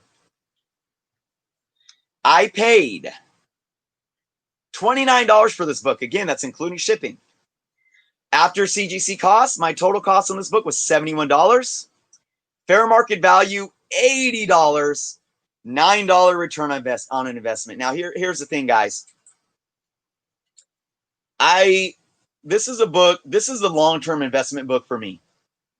You can't go wrong with an early appearance and a #1 of a really unique character from the early Bronze Age. You can't go wrong in an 8.5. And I consider an 8.5 a high grade, especially for early Bronze Age books. With a black cover like this is a long-term investment. Outside of movie hype, long-term investment all the way. So even though, if I was to sell and make $9 or $10 right now in my pocket, I'm happy with this decision. And again, I'm not selling these anytime soon whatsoever. Let me take a break, get some water, and see if I can read through some comments. Again, Kid Collector with the tallies here. Ha ha! Cobra Commander, Warlock, yes. Now is the time to buy Bronze Age. I say it all the time, and I'll keep saying it. Varangian, I agree 100%. All right, guys, let's move on. Speaking of Bronze Age, let's keep doing it, guys. Let's keep doing some Bronze Age stuff. How about my Nova #1? Nova #1 sent this in. I guessed to 7.0. It came back to 7.0. I'm happy with that. I'm happy. Again, another black cover. Hard to get really high grades. Bronze Age key. First appearance and a #1 of Nova. Let's look at the numbers for Nova. I paid $20 for this book. That's include. Did I buy this? I don't know. I didn't buy this through mail. There wasn't any shipping. I paid $20 for the book. After CGC costs, it's $55. Right now, fair market value into 7.0, $70, $15 return on investment. But guys, I bet if I sold this today, I couldn't even get more than $70 for this book. This book is hot right now, and it's going to keep getting hot. I agree, or excuse me, I believe 100% without a doubt. So again, this is another long-term investment here. But it also has the ability to be a quick flip, maybe over the next year or two, if he does get an announcement. I mean, again, even in a 7.0, if this gets announced, this can be at least a couple $100 book right here, where I could sell this and get, probably over $100 in my pocket for a short-term flip. But again, it's all about the long-term flip for me. Absolutely. I'm telling you, if you guys could get a high grade of that book for under $100, even raw, I would do it, and I mean like 8.5 or higher. Absolutely. All right, guys, we're gonna pull out an interesting book right now. And that's Hulk 180. Now, what's interesting about it? It's a green label. It's a green label. It's missing the value stamp. I know. But guys, look, it presents beautifully. It has a couple of color breaking creases here, some rounding of the edges, a little foxing and blending going on up here, a little blending down here. But for a 4.0 or qualified 4.0, look, I'm happy. A part of me likes the presentation with books. And a part of the slab is, look, does it present well in the slab? And this book does. So I'm okay with the green label on this. Now let's dig into this. Silver Age Day paid $15 for his 9.6 Nova 1. That's awesome. That is awesome. All right, let's look at the Hulk 180 green label. So, okay, guys, after shipping, I paid $227 for this book. Now, my total costs were $227 because it was already slabbed. I bought it as a green label. Now, keep in mind, fair market value for this book for a blue label 4.0 is about $500, okay? But I can't use that. I can't use that fair market value. I have to look at the green label, okay? So there was only, I believe, 3 green labels on the census, and I averaged those out for fair market value, and that came out to be $265. So there's still a return on investment of $38. And look, I know that, the green labels or the purple labels aren't Very sought after. I get it, but look, you know, for my budget at the time, I wanted to own this book, and I'm totally cool. I'm totally cool with this. I think this is a book similar to Wolverine #1, where, you know, the hype of Wolverine, the argument of first cameo versus first full. A lot more collectors are going after this book because they can, because it's more reachable. And we saw like the fair market value for this book, I think like about 2 years ago, I think was less than half of what it is right now. So it's been on the climb. So I'm very happy. I even in a qualified grade, you know, I could see this book again doubling in value, you know, over the next couple of years, especially if we get a Wolverine announcement in the MCU. So guys, I'm not mad. I still, it was either get the 4.0 in the qualified grade, and or get like a really beat up 2.0 grade blue label. And I was just like, I don't know. I wanted something that presented a little better, and I was totally okay with getting the green label on this. So, all right, we're going to show off another 4.0 now. This 4.0 was a little more disappointing. And that is my She-Hulk #1 and a 4.0. I guessed a 5.0, and I cleaned this book up so well. The white was so dingy, and I got it nice and clean. What's going on, Vincent? Thanks for popping in. I really thought this book was gonna. I believe I even said, like, if I get lower than a 4.5, it won't even be worth it. Because I was even considering, like, after I cleaned it, I'm like, do I even want to send this in?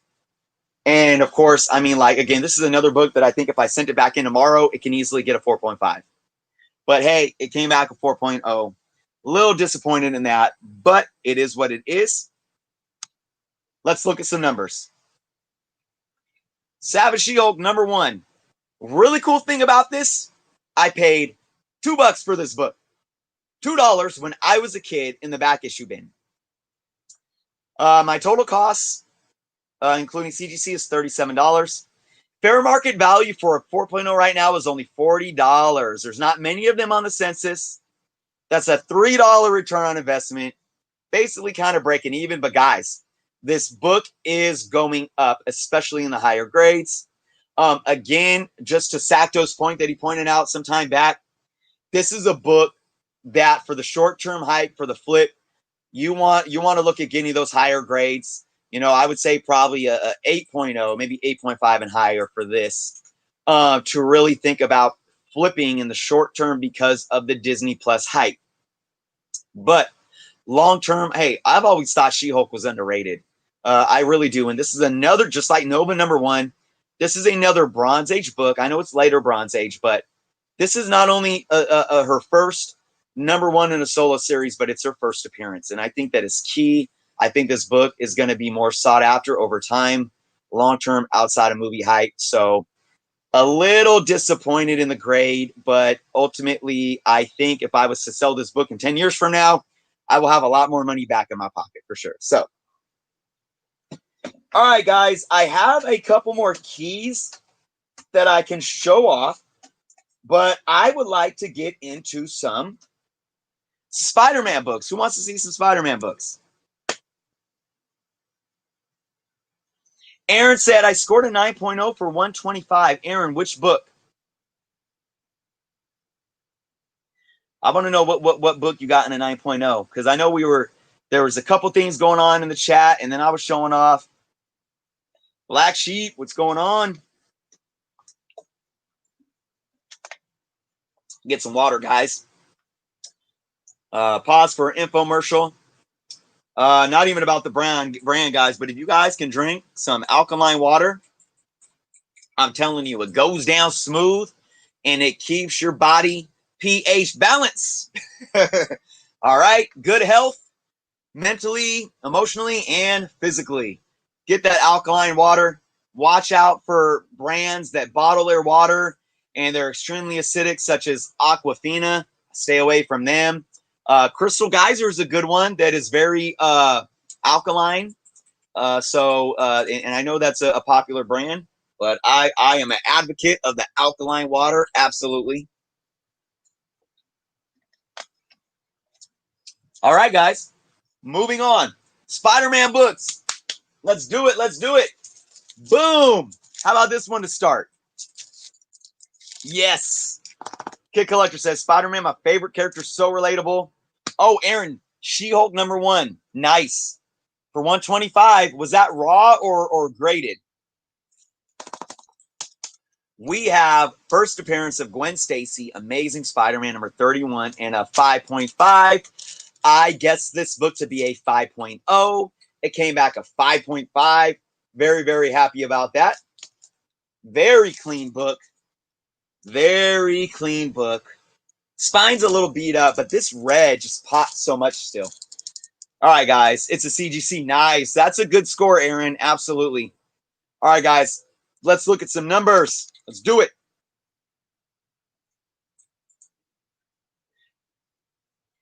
All right. Amazing Spider-Man #31. I paid $180 for this book. After CGC costs, it's a total of $222. Fair market value in a 5.5, $290. That's a $68 return on investment. So not too shabby, right? But what am I going to say again, guys? Long-term investment right here all the way. Beautiful Ditko art, classic cover, classic character that led up to one of the most infamous and popular storylines, I think, in history, at least in Spider-Man history, with the death of Gwen Stacy. Very, very happy to have this in a 5.5. And again, long-term investment, $68 right now. If I was to sell this, I can't complain. I cannot complain.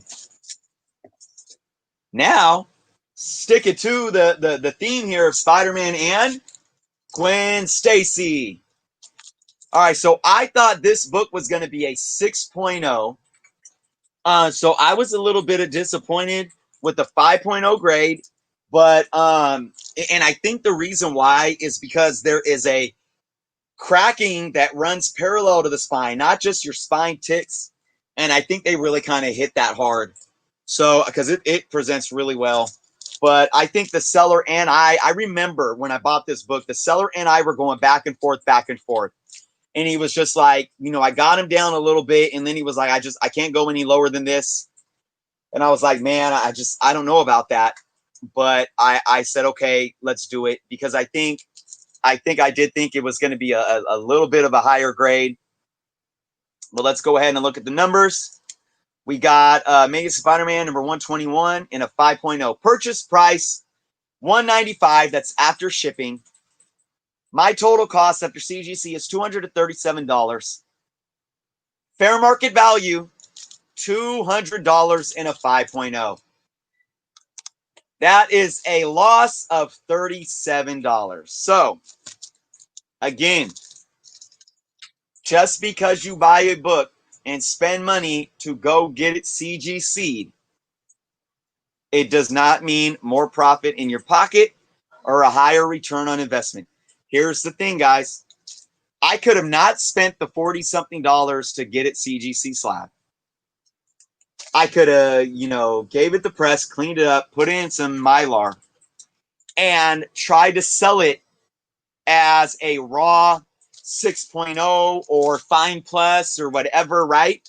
And I probably could have sold it for more than $200, which was the fair market value. And that's more, I basically paid what I say, 190 something after tax, and then it cost me about 220 after CGC costs. Yeah, I paid 195. CGC cost 237. I could in a 6.5 raw. If I was to say, I could have even said this. I think this book to be anywhere from a 6.0 to a 7.0. I guarantee you, I would have made more money. I would have made more money selling this book raw than I can sell it for now is a slab 5.0. So I hope that message is being drilled home with all my viewers today. You have to be smart about what you send in to CGC. Okay, so now again, look, long-term investment. long-term investment. I just wish I would have paid a little less for the book. But again, this is another book. In 10 years from now, come back and let's talk, and we'll look at the fair market value. And I'm sure I'll be having some money in my pocket on this one. So yeah, that's a bummer. Kit Collector adds it to the flops. So we got 3 flops, 12 flips. So hey, look, not bad, right? Not bad. All right, guys, moving on. We got Amazing Spider-Man 135, second appearance of the Punisher. Really nice cover, black cover, Bronze Age book, in a 9.0. I guessed a 9.0 for this book. It came back a 9.0. Let's look at the numbers. Amazing Spider-Man 135. I paid $100 for this book, including shipping. After fees from CGC, that's about $142. Fair market value is $210. That's a $68 return on investment. Not too shabby. Look, love Spider-Man, love Punisher. I can't wait to see him officially in the MCU, played by John Bernthal. I can't wait for it. It's going to happen. I keep throwing that out into the universe. We're going to have him back. Look, iconic character. We know that that book back there is increasing in value, and it's just making this book increase in value too. Again, come talk to me in 5 years, 10 years. This is a good flip book in this grade, but it's also a good long-term investment. So, hey, money in my pocket now, probably more money in my pocket later on. So let's keep watching this book and seeing what it does. Dolph, look, I'm Varangian, I'm not going to argue with you. I still love that movie.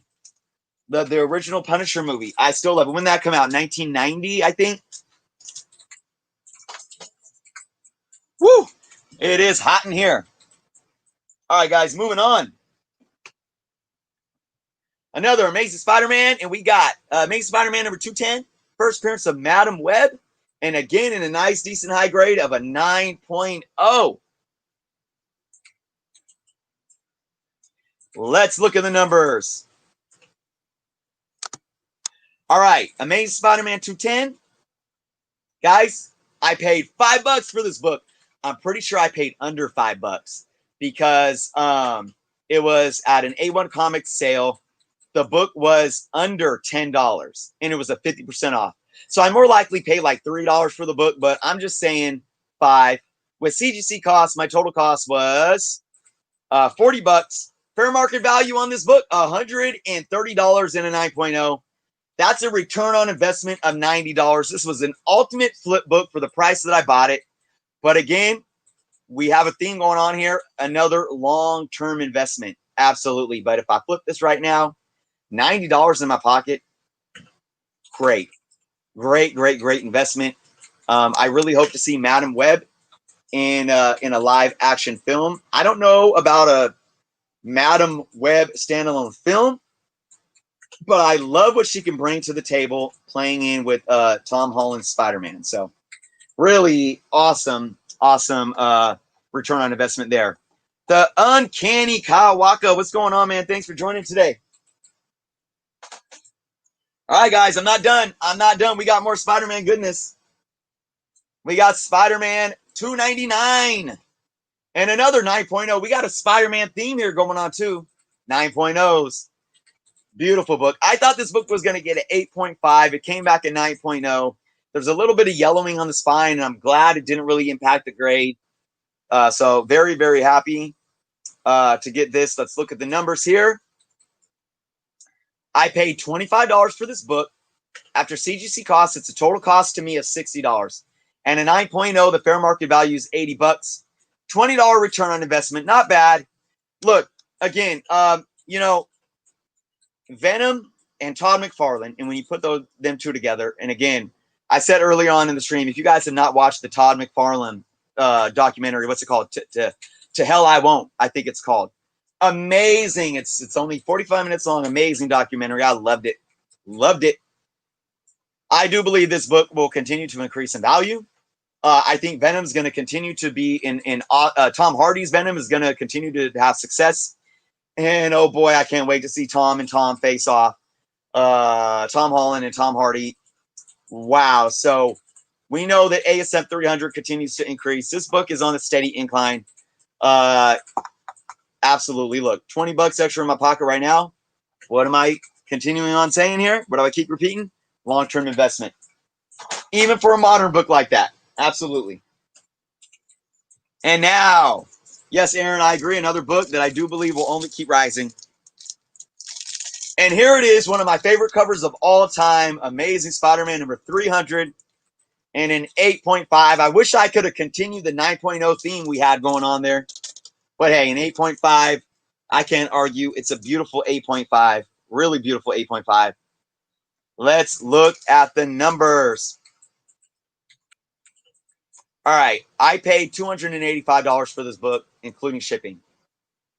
That's my total cost because I bought it already graded, already slabbed. $285. The fair market value right now on this book is $350. That's a return on investment of $65. Guys, I don't remember the number off the top of my head, but I do know that when I bought this book, the fair market value was under $300. So it was in the $200 and something mark. I think it was about around what I paid for it. So that just shows that this book is continually increasing. Just, again, an iconic book that's going to keep going up. Long-term investment, hands down. This is, for me, this is one of the most important modern books in history, if not the most important. So, I mean, look, I think this book is more important than New Mutants 98. Even though right now, I think, New Mutants and the 9. No, I do believe that New Mutants is a lower value, and the 9.6 and 9.8 grades. I know it got hot there with the Deadpool movie, but I remember seeing I think a 9.8 of Amazing Spider-Man 300 sold for over 2,000 just recently. I'd have to go double check that again, but again, man, this book is going to keep increasing, in my humble opinion. All right, let me get some water, guys. We are moving along.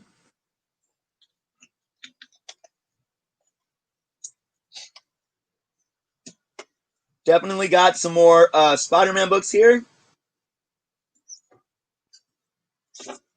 We're going to bring up another CBCS book.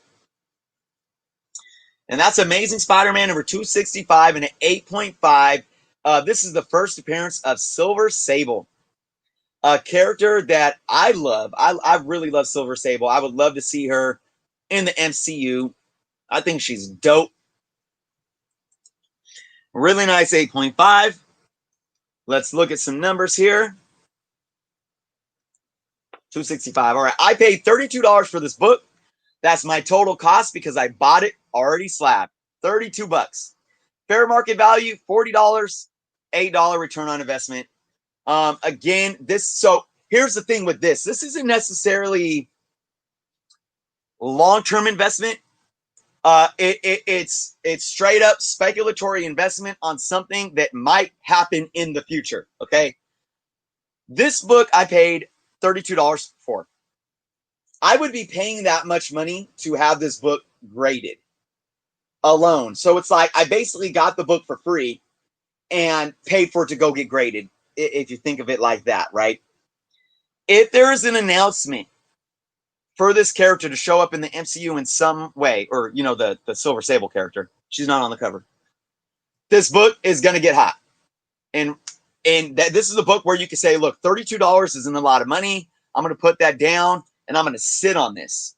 If you wanted to flip it, look, flipping doesn't have to be something that happens in a certain amount of time. Like you catch it before it gets hot, because you know in a month it's going to be speculated on and then it's going to get hot and you could sell it a month later. Look, you could buy this knowing that you're only putting out 30 bucks, and maybe there's not an announcement for 2 or 3 years down the line, and once that hits, then you want to sell and flip. So sometimes, even if you're collecting a flip, you might want to have some patience. But you guys know me, I'm not a flipper, and all of these will be staying in my personal collection for a long time. So still happy to have that book. Absolutely. We got Kid Collector with the tally, 3 flops, 17 flips. And again, big shout out to Kid Collector. I really appreciate you keeping the tally today. Silver Age was headed out. Thank you so much, Silver Age Dave. Guys, if you aren't subscribed to Silver Age Dave yet, please go do so. I mean, just such an amazing YouTuber, amazing guy, has such great stories. Has definitely influenced my collecting over the last few years from watching his channel. So I'm glad that he stopped by today. All right, guys, we got a couple more Spider-Mans.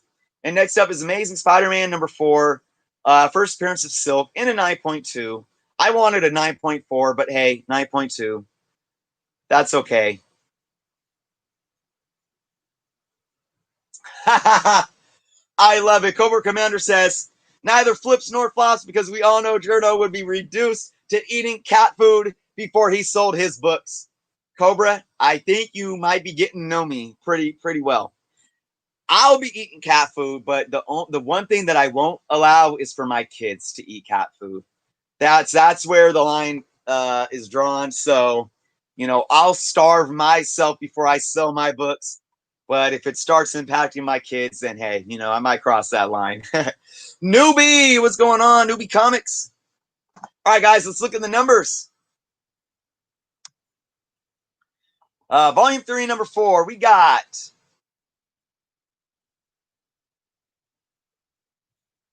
I paid by the way, I paid $2.25 for this book.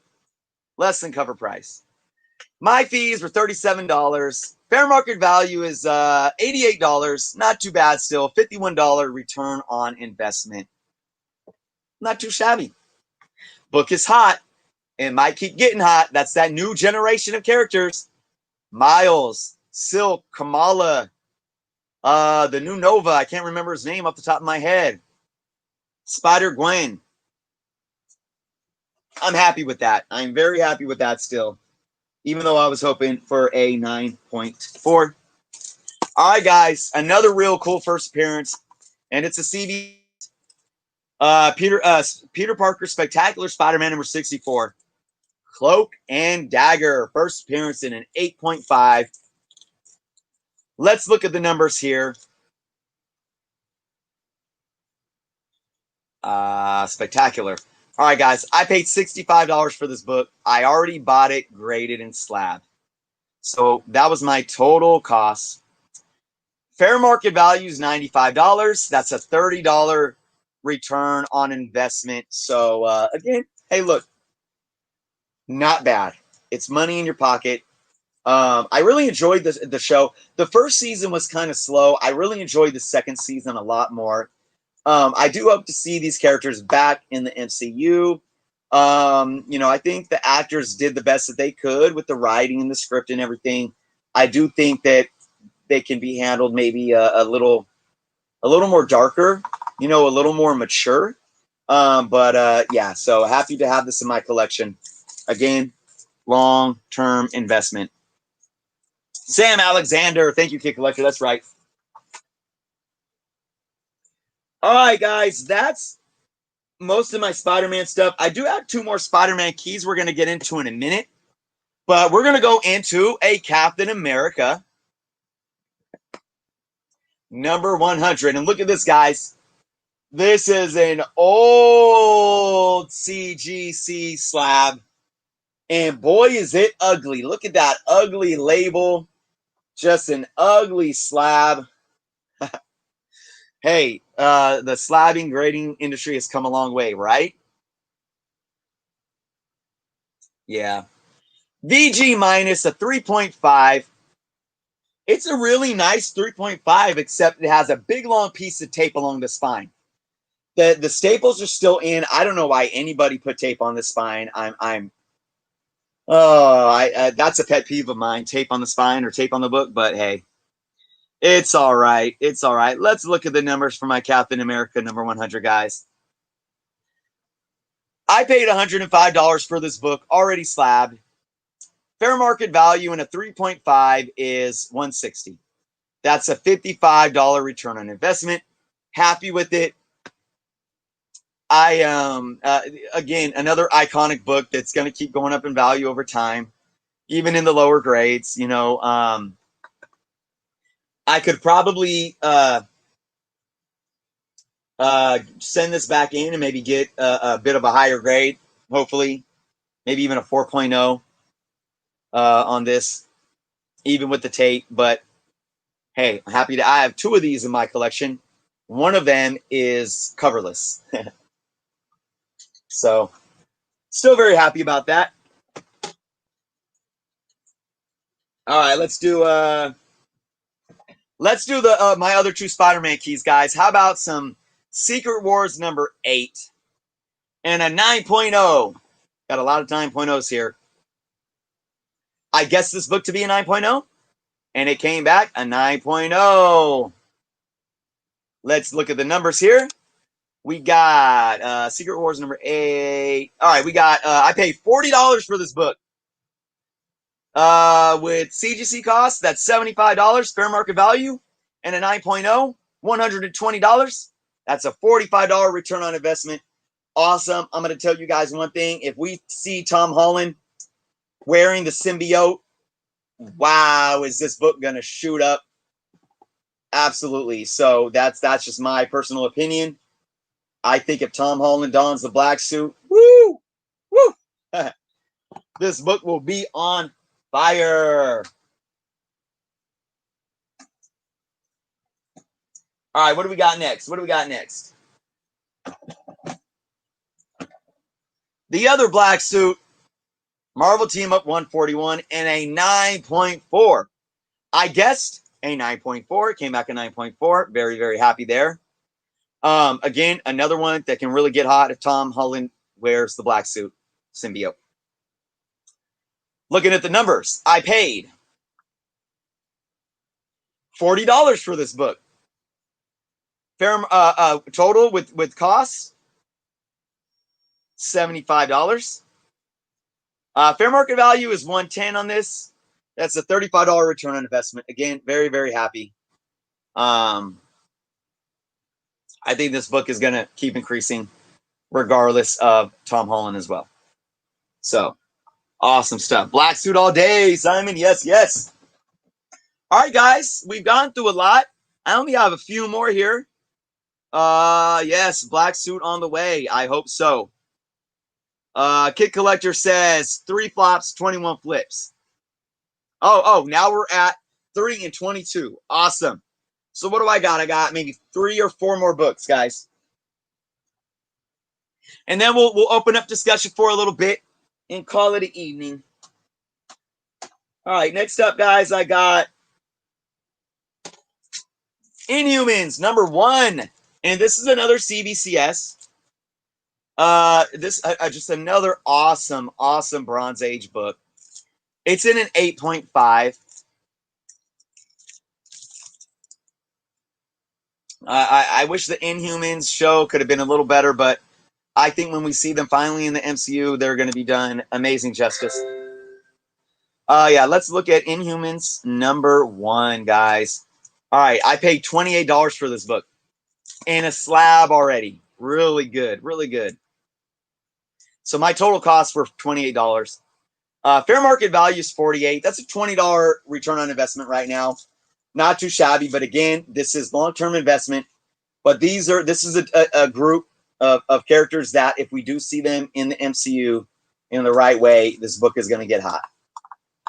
Absolutely. These 8.5s from CBCS are really nice too. So there's that one, guys. What else do we have? Like I said, we are winding down here with the books. Let's see. I did that. We did all the Warlock. Oh, here's another key. We got this one. Oh, we got 2. All right, guys, we have 2 more books, really cool keys, and then we'll open up for some discussion. So next up, we have Avengers annual number 10, first appearance of Rogue, and an 8.0, not too shabby. I thought this book was going to get an 8.5. Came back in 8.0. That's okay. All right, let's see. Avengers annual. I paid $40 for this book. After CGC costs, it's a total cost of $75. Fair market value is only $80 for this in an 8.0. Still, $5 return on investment. You know, I've said this before. Like, I really wish that this had a better cover. I really wish that Rogue was on the cover of this book. I think it would be so much more sought after. Again, though, once we see the X-Men in the MCU and we see Rogue done justly, this book can definitely get hot. And again, long-term investment here, guys.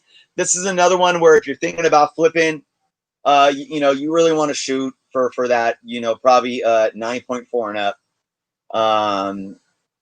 But again, I'm happy. It's 8.0 was a decent grade, and newsstand. This book is good to have for that long-term investment. So I'm not going to complain. All right, guys, last book, and it is Marvel Spotlight number 32, first appearance of Spider-Woman. Looking at these numbers, I thought this book was going to get I think it was going to get 5.0. Came back 4.5. Kind of tough because I thought my 5.0 was a bit conservative. All right, I paid $52 for this book. After CGC costs, $87. Fair market value, $60. Oh, I took another loss. Taking that loss and reminding myself again is just making me want to get some more water. I'm going to let Kid Collector throw that flop down on there real quick. Man. Okay, here's the thing, guys. This is another book. Myth Lab, what's going on? This is another book that I could probably, cleaning this book up, looking at the book, I mean, I could probably, estimate this to be a slightly higher grade and sell it for more raw than in the slab at a 4.0. So another, negative return on investment, but that's okay. Look, again, this is long-term investment. This is a situation where these are bronze age keys, even in the lower mid grades. You got to look at what the market's doing outside of movie hype and understand the bronze age is where it's at right now in terms of getting these books, at a decent value where they're not breaking your bank, to where in 10, 20 years, these books are going to double, triple in value. They're going to be more and more sought after. I believe hands down. I am still happy with this book. I'm actually happy with the decision to get this graded still, even in this grade. I'm disappointed in my Spider-Woman number 1. If I knew it was going to come back below a 7.0, I wouldn't have sent it in whatsoever. But with this one, it's okay. I'm happy to see what this is going to do. I think, this is a character that I think when you talk about movie hype, it's just not this soulless movie hype. I think movie hype around this character will really bring new fans into her in the comic books. I really do. I think that happened with Guardians. Guardians were so well done in the MCU that it brought people back to the comic books, and not just for some speculatory hype to find that first key issue. I think people were actually really going out, wanting to buy the group and read the group and so forth. So I think the potential is there with this character as well. So, all right, guys, let's crunch some final numbers here. Okay. I'm going to bring something up on screen with you guys. Kid Collector says, good job. Good job, Kid Collector. Final tally, 4 flops and 24 flips. Not too bad. We're gonna look at some total numbers here real quick. Then we're gonna open up the chat. Kid Collector, man, I really appreciate you taking the time to do this. Hey, Kid Collector, I don't know if you're 18 or over, but I want to send you a little something for doing everything that you did today, for taking the tally and keeping the chat posted. I really appreciate that. I want to send a little something your way. If you are under 18, though, I ask that you get your parents' permission, or an adult's permission, and if you can have an adult contact me.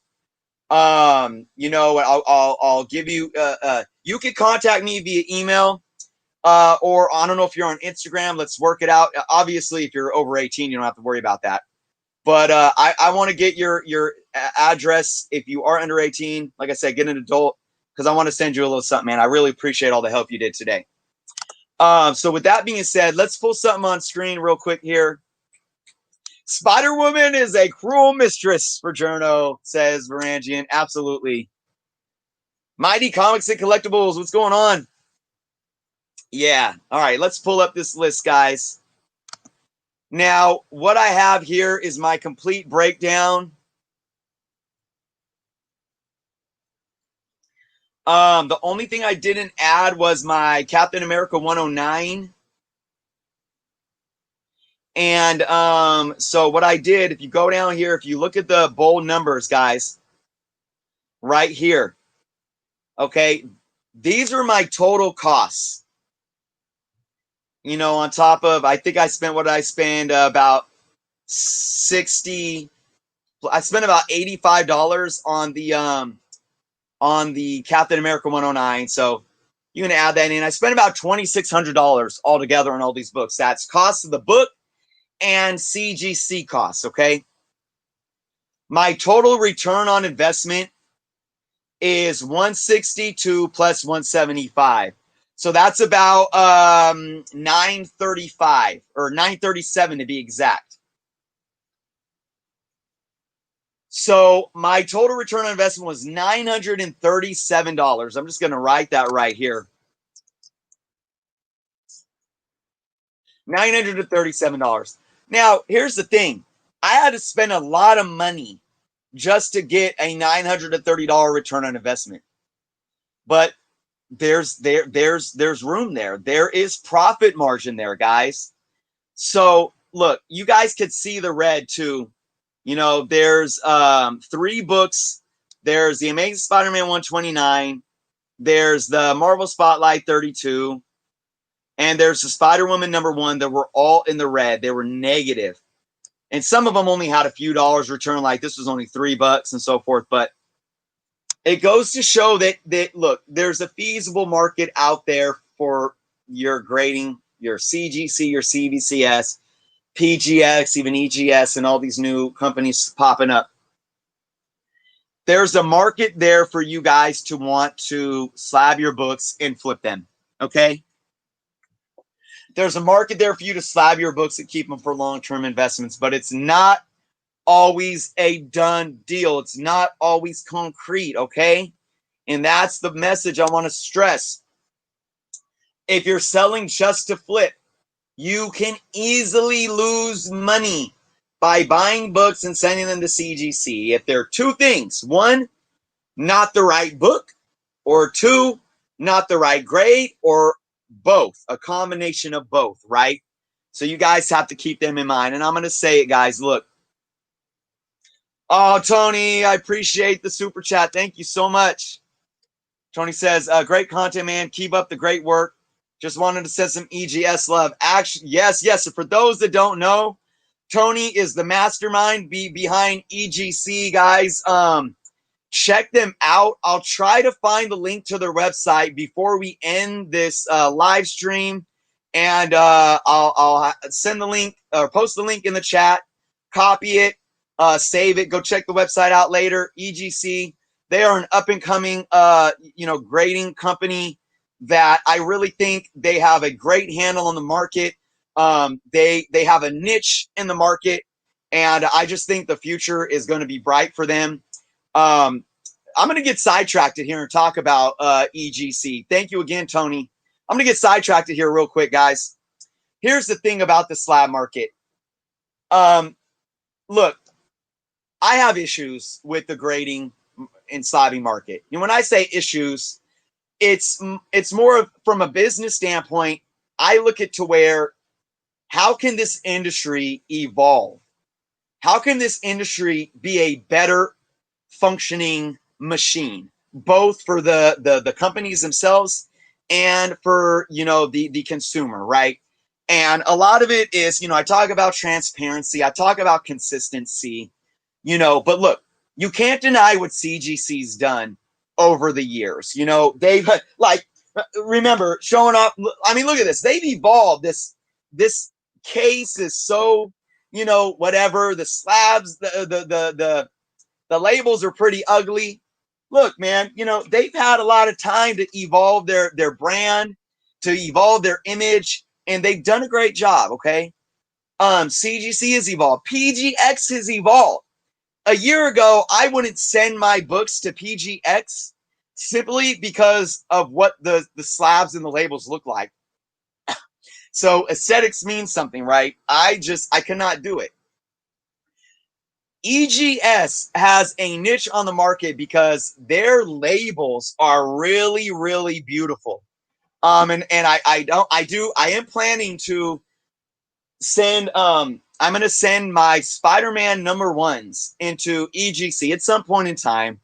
I gotta budget it in, but because they do custom labels, and for those that know, the Spider-Man Todd McFarlane #1, there's the original cover with all the colors. There's the silver variant, and then there's the gold variant. And I've seen some amazing work that Tony and company has done with those books, where they have like a black and silver label for the silver variant, and then this nice black and gold label for the gold variant. And, you know, look, EGS might not have the best, you know, slab quality slabs, say, that CGC is known for. You know, we know that CBCS up their slabs just last month, because hey, look, it's healthy competition. But I'm telling you guys, the more that we support these up and coming grading companies, the more pressure it's going to put on the market to where we get that healthy competition. And the more we can allow companies like EGS to better their product and to better their brand. So I really like that EGS has a niche market right now. I will be sending those books in sometime in the near future. So I had to go on a little rant there about that, guys. But with that being said, thank you again, Tony. Now, oh, Kid Collector, yeah, message me on Instagram if you want, for sure. All right, so guys, let's open the chat up. Let's open this up. You know, I want, what I was saying though before I got sidetracked was, look, for me, I'm not a flipper, guys. I don't slab books to flip. I slab books for a long-term investment and because the books mean something to me. So, you know, most of them are key books to some level, and they're books that I want to have in my collection for a long period of time. But I also understand that there is this intrinsic value in there that will be there either today or tomorrow or 20 years from now. So I still have to look at all the variables. Kid Collector, yes. If we can have a parent verify by either sending me a message from their Instagram account or sending me an email to my email from their email account, or finding me on Facebook and sending me a message from their Facebook account. Either three will be great. Awesome. Tony says they are drafting new cases as they speak. So again, look, this is just these companies. I'm telling you, like, this industry is going to keep evolving when we talk about the grading industry. Even for CGC, guys, they've only been around for 20 years. When you think of industries, 20 years, they're in their infancy. The grading industry is a very infant industry still. So that is good to know. Going to take some time, but they'll get there. I absolutely believe it. 100%. All right, guys, let's open up the chat, guys. What did you think of the books today? What do you think of CGC, CBCS? What do you think of slabbing books? Why do you slab books? Why do you not slab books? Let's spend a few minutes talking about this before I wrap it up. I'm telling you guys, you might not be able to see it, but I am sweating. Really, it's hot in here, but I'm sticking with you guys. And I gotta go cook dinner soon here. But yeah, let's spend a good 15 minutes talking here real quick. Thanks, Kid Collector, man. I really appreciate your help today.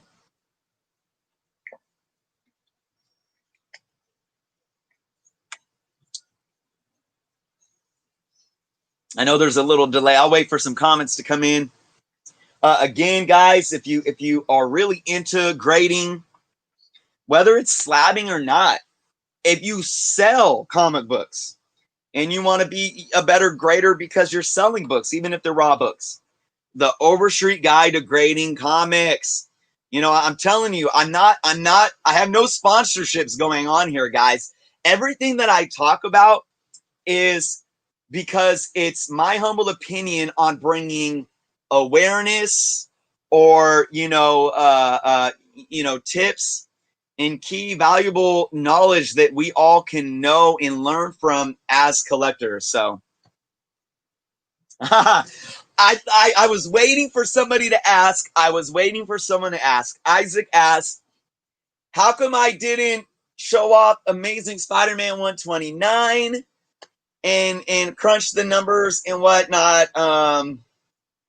And I was wondering if someone's going to ask. Isaac, the reason why mainly is because I just got it, and it's like, for what I paid and how I got the book, the market hasn't really changed. So when you think about getting a raw book that you bought maybe, sometime in the past, or when you buy a book raw and then get it graded, I think it would be different if I bought it raw, graded it, then I might have shown it off, but I bought that book already graded and slabbed. So like the fair market value is probably going to be around what I paid for it. So yeah, that's kind of why I didn't show that off. Awesome, Kid Collector. Yes. Tell them thank you so much. And thank you for respecting, getting parent permission here. I appreciate that.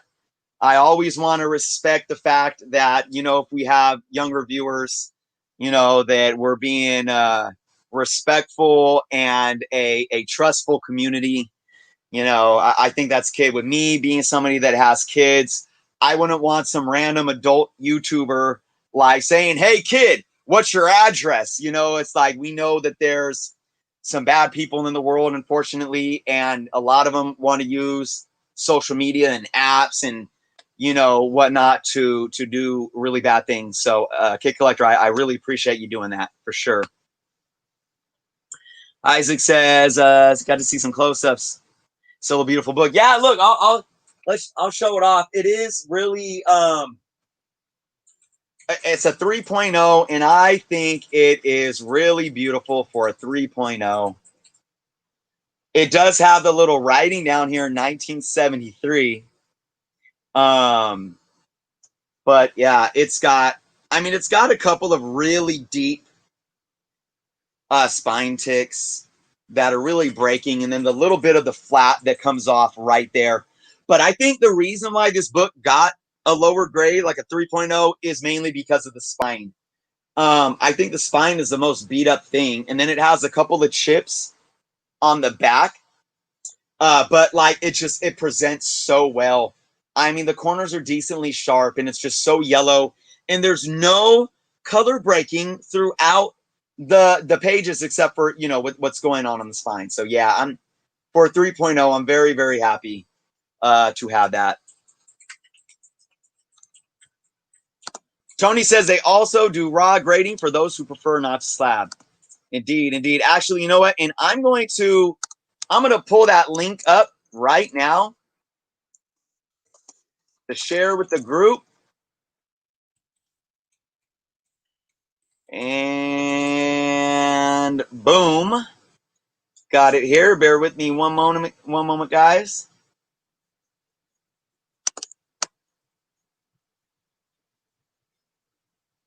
All right, guys, I am dropping it below.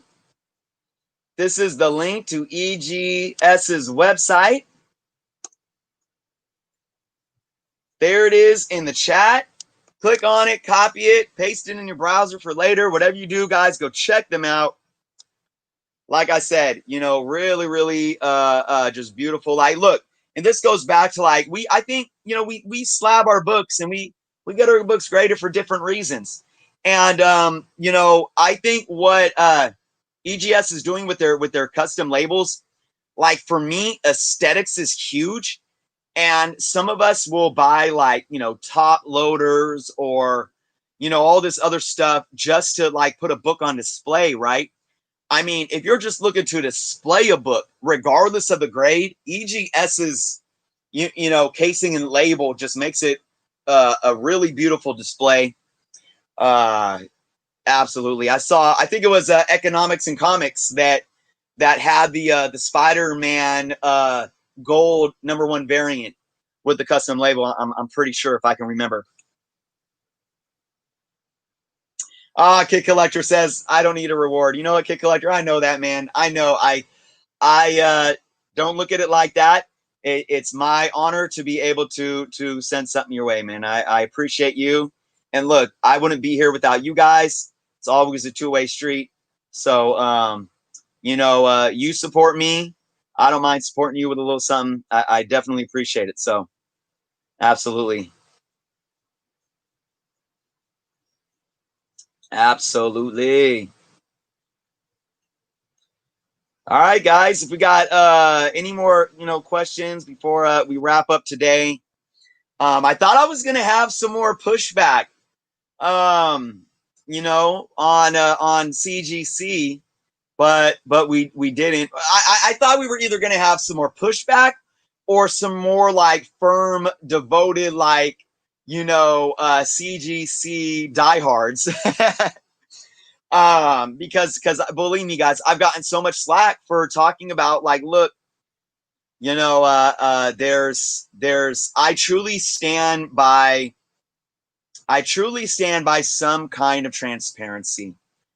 I talk about that with any business model. If we are transparent, you know, I think we ultimately limit our ability to evolve as a company. If you got, I'm going to talk business a little bit here, guys. If you think about the successful businesses in the 21st century, when you think about Starbucks, the most profitable coffee shop of all time, when you think about even McDonald's, and when you even think about Walmart. Now, I know Walmart's probably a really hated corporation, and I'm not a fan of Walmart myself. But Walmart got a new CEO, I believe, in 2016. And McDonald's got a new CEO who I think just got into some trouble, but I'm making a point here. All these companies, and Starbucks is leading the way. Starbucks gets it. But you got companies like McDonald's and Walmart who probably have had lower quality of life for their employees. You know, but they have a brand.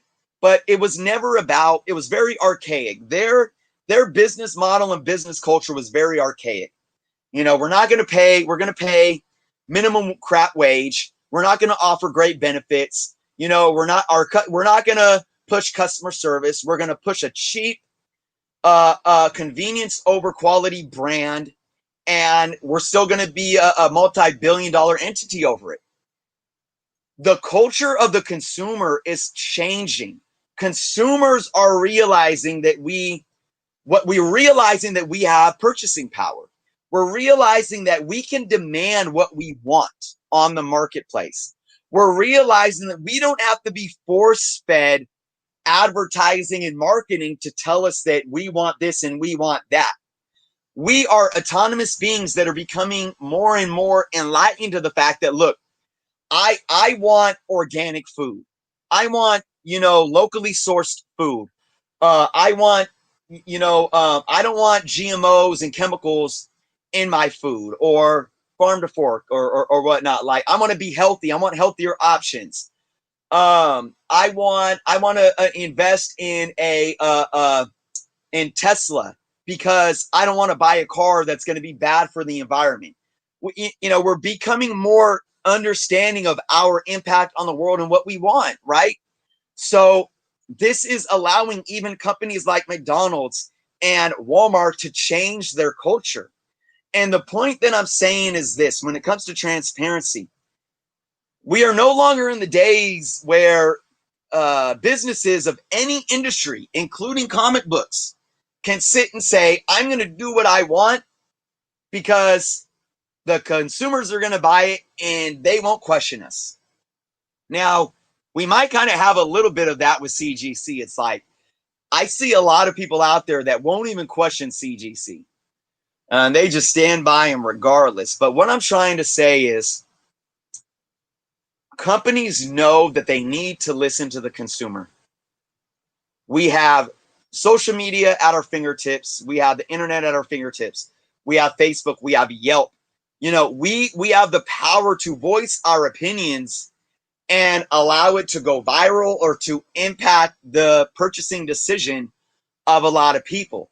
So that's what I'm saying. Like, if we think that a company like CGC should evolve and change their culture doing this or do something more like that, or this is what we like about CGC, this is what we don't like. Look, we're not necessarily throwing a company under a bus. We're just stating what we want as consumers. And I do believe that companies, even like CGC, are going to listen. I do believe it. If they want to have a foothold on the industry for long term, there are companies out there that are hurting right now because they never changed. And now you have competition coming in, taking revenue share or market share and saying, nope, you're not changing. We're going to come in and we're going to speak to the current culture of the consumer. So that's just what I have to say about that, guys. I want us all, regardless of what we feel about the industry, the grading industry right now, be vocal about what you demand and what you want. Regardless of if you like CGC because of this specific reason, or you like CBCS for this specific reason, or you want to go try out, a smaller company like PGX or EGS, be vocal about that. Share it with the community, and so forth. There's so many variables, and here's how I want to sum this up, guys. It really boils down to this. And it's about grading and slabbing, but it's about collecting in general. Collect in a way that makes you happy. Collect in a way that makes you happy. I just had a subscriber comment on a video yesterday saying, why are you I was showing off my Strange Tales books that were just run fillers. I got them for under $10 each in really nice mid-grade conditions. And ultimately, the subscriber took a tone that was extremely inappropriate. But that aside, they said, you need to just save your money. Why are you wasting your money? You need to just buy key books. No, I don't. I don't need to just buy anything. I will buy what I want to buy, and that's what makes me happy. Same for all of you guys. Collect what you're passionate about, and whatever makes you happy. Collecting Chaos says, if you are happy with the book, then the cost doesn't matter. And I get what he's saying. Well, I hope you didn't get ripped off. I hope everyone can do their due diligence, whether it's a slab book, whether it's a book you want to send to CGC, or whether it's a book you just want for your PC. Do your due diligence, do your research, and at the end of the day, like Collecting Chaos says, yeah, if you're happy with the book and you're happy for what you paid for it, you're happy to have it in your collection. That's all that really matters. So I hope that's what we all can take from this. I mean, I'm very happy with all the books that I sent out to CGC. I'm not a big CGC person. I'm not a big grading person, but I like it for certain books. I do believe I'll budget a little money every year to get, you know, some key books graded. You know, will I always go with CGC? Probably not. I just said I want to send my Spider-Mans off to EGS, you know, and maybe next year I'll send some books off to CBCS too to see what their new cases look and feel like. So I'll never be somebody that sends off books, like spends thousands of dollars on random books just to send them and get them graded. No, but I like doing it here and there, and that's me. So I hope everyone does what makes them happy. Isaac, yeah, man, I'll show off some Golden Age books at some point. Not today. I've been going long here, and we'll save that for another stream. Kid Collector, yes. I worked at Starbucks, guys. I worked at Starbucks for over 7 years, and college, 401k, vested stock options. Shoot, I could do a whole video about why Starbucks is a great company to work for. If you're a young adult or young kid or a college student, dude, get into Starbucks. Yeah, but maybe that's not relevant here, but absolutely. Mighty Comments and Collectibles says CGC has been crazy harsh right now. I haven't sent anything in a while. Mighty Comics, are you meaning harsh because of their grading, like inconsistency of their grades? Kid Collector says I've yet to send books to CGC yet, but definitely do it in the close future, probably. Yep. Yeah, Kid Collector, when it comes to people kind of being harsh in the comments, it's like, to one extent, you know, hey, look, you're gonna get people that act like that, and the only reason why I really address it is because I want to let people know that I won't tolerate it, and you know, I know that, you know, hey, look, my channel's growing, but I'm gonna always do my best to connect with the fans and reach out to the fans, and I'm also gonna do my best to go through all the comments because I love reading what you guys have to say. And I don't want to censor anyone, but I will, if anyone's trying to be a bully on my channel and in this community, I will not have it. So I believe that I have a responsibility here being a YouTuber, making sure that we are all respected and we are respecting each other. For sure. Do I want to sell my ASM 129? Absolutely not, but thanks for asking. Kid Collector, yeah, I did. I'm going to throw that link for EGS down again. And here it comes.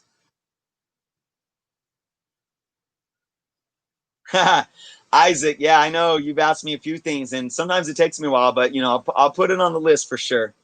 Like I said, it's not too much. I don't have too much Golden Age stuff, but Kid Collector says he's loved the Starbucks video. Hey, you know what? Maybe I'll just do that just for the heck of it.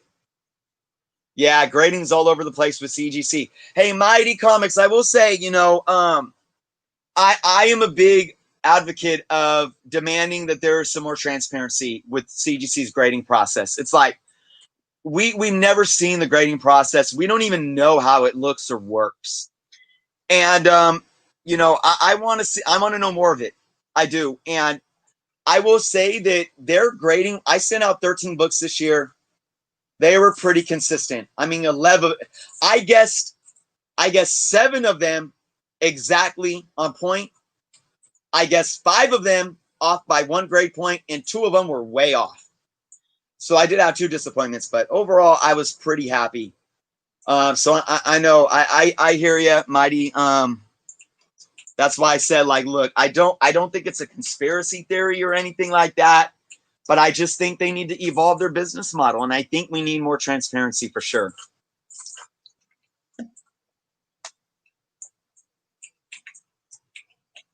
A glass case, yeah. I don't really have much room, and I'm running out of room, guys, in my space here. So, yeah. Simon says the grades are always unpredictable coming back, and like I said, I want a standard. I want to know some kind of standard. We understand, and I talked about this before. It's like an umpire calling balls and strikes in a baseball game. They have a standard that we know where the room for error is extremely small. And that room for error has been shrinking because of technology. It's been shrinking. We now have instant replay for calls, but we also have the strike box that we can see on the TV. So their room for error is very small. I think the room for error with the grading industry is too large. And that's why I said, looking at Jeff's 8.0 in that Bronze Age black cover Heroes for Hire book, I would love to send my 6.0 CGC Spider-Man #1 Bronze Age black cover book, and I guarantee CBCS would give me a probably an 8.0. So when I talked about this before, when you have thousands of dollars on certain books between a 9.6 and a 9.8, and if one day you could send it in and get a 9.6, and the next day you could send it in and get a 9.8, that's just I think it's almost too much margin of error. And it devalues the number itself. So again, I'm not throwing any company under the bus. I think the industry as a whole has to understand that, yes, there will always be margin of error. I think we as consumers need to know there will always be margin of error. But I do believe that margin of error needs to shrink. So Mythlab says, I have a run of Fantastic Four silver slabs in a box. What do you recommend to get them up on a wall? First off, hey guys, I'm going to say something that a lot might not agree with. I don't agree with putting any of your comic books on a wall unless you have absolutely no light coming in. I'm even concerned with having books on a wall and having the lights on. But you absolutely should have it, make sure there's no windows, make sure there's no sunlight, and make sure that if there are windows and sunlight, you have blackout curtains or whatever. Yeah, I don't show my books off on my wall like that, but just be trying to make sure that there's no lights, even like indoor lamp lights or whatnot, like shining directly on them. But I've seen, I forget what they're called, but I think IKEA had some where they're strips. They're basically shelving strips that you could screw in, and they're just basically this little 1 or 2 inch slot with a lip at the end. Again, if you guys are a part of Facebook comic book pages, ask them. That's where I got my information from, because I was asking about that. So all right, guys, I'm gonna be completely honest with you. I am running out of breath here. We've been going for 2.5 hours. This was so much fun, guys. But I'm like, it's like I ran a marathon here. Woo! So I gotta go get some dinner going. Man, I appreciate everyone for showing up. I think this was a great live stream. I appreciate you all. I appreciate the super chats. Go check us out on Comic Book Canon. Thank you again to Jeff for popping up and showing off his books today. I want to thank Tony for popping up and for sending the super chat, and just much respect and appreciation for what he's doing with EGS and his company. Woo, gotta get some more water in. I appreciate each and every one of you today. I'm going to try to post my top 3 video tonight. We'll see. If not, I got videos coming off during the week. Oh, I want to do one more announcement before I go. My birthday is in less than 2 weeks, and I most likely will be doing a birthday bash live stream with some special guests. So look forward to that, guys. Again, thank you all. I hope you all enjoy the rest of your Sunday. Maybe for some of you, it's already Monday. Be safe. Be kind to each other. Be kind to yourself. Keep collecting. Keep sharing it. Thank you all. I appreciate this community. I couldn't do it without each and every one of you. Hope you guys have a good evening. And until next time, guys. Peace.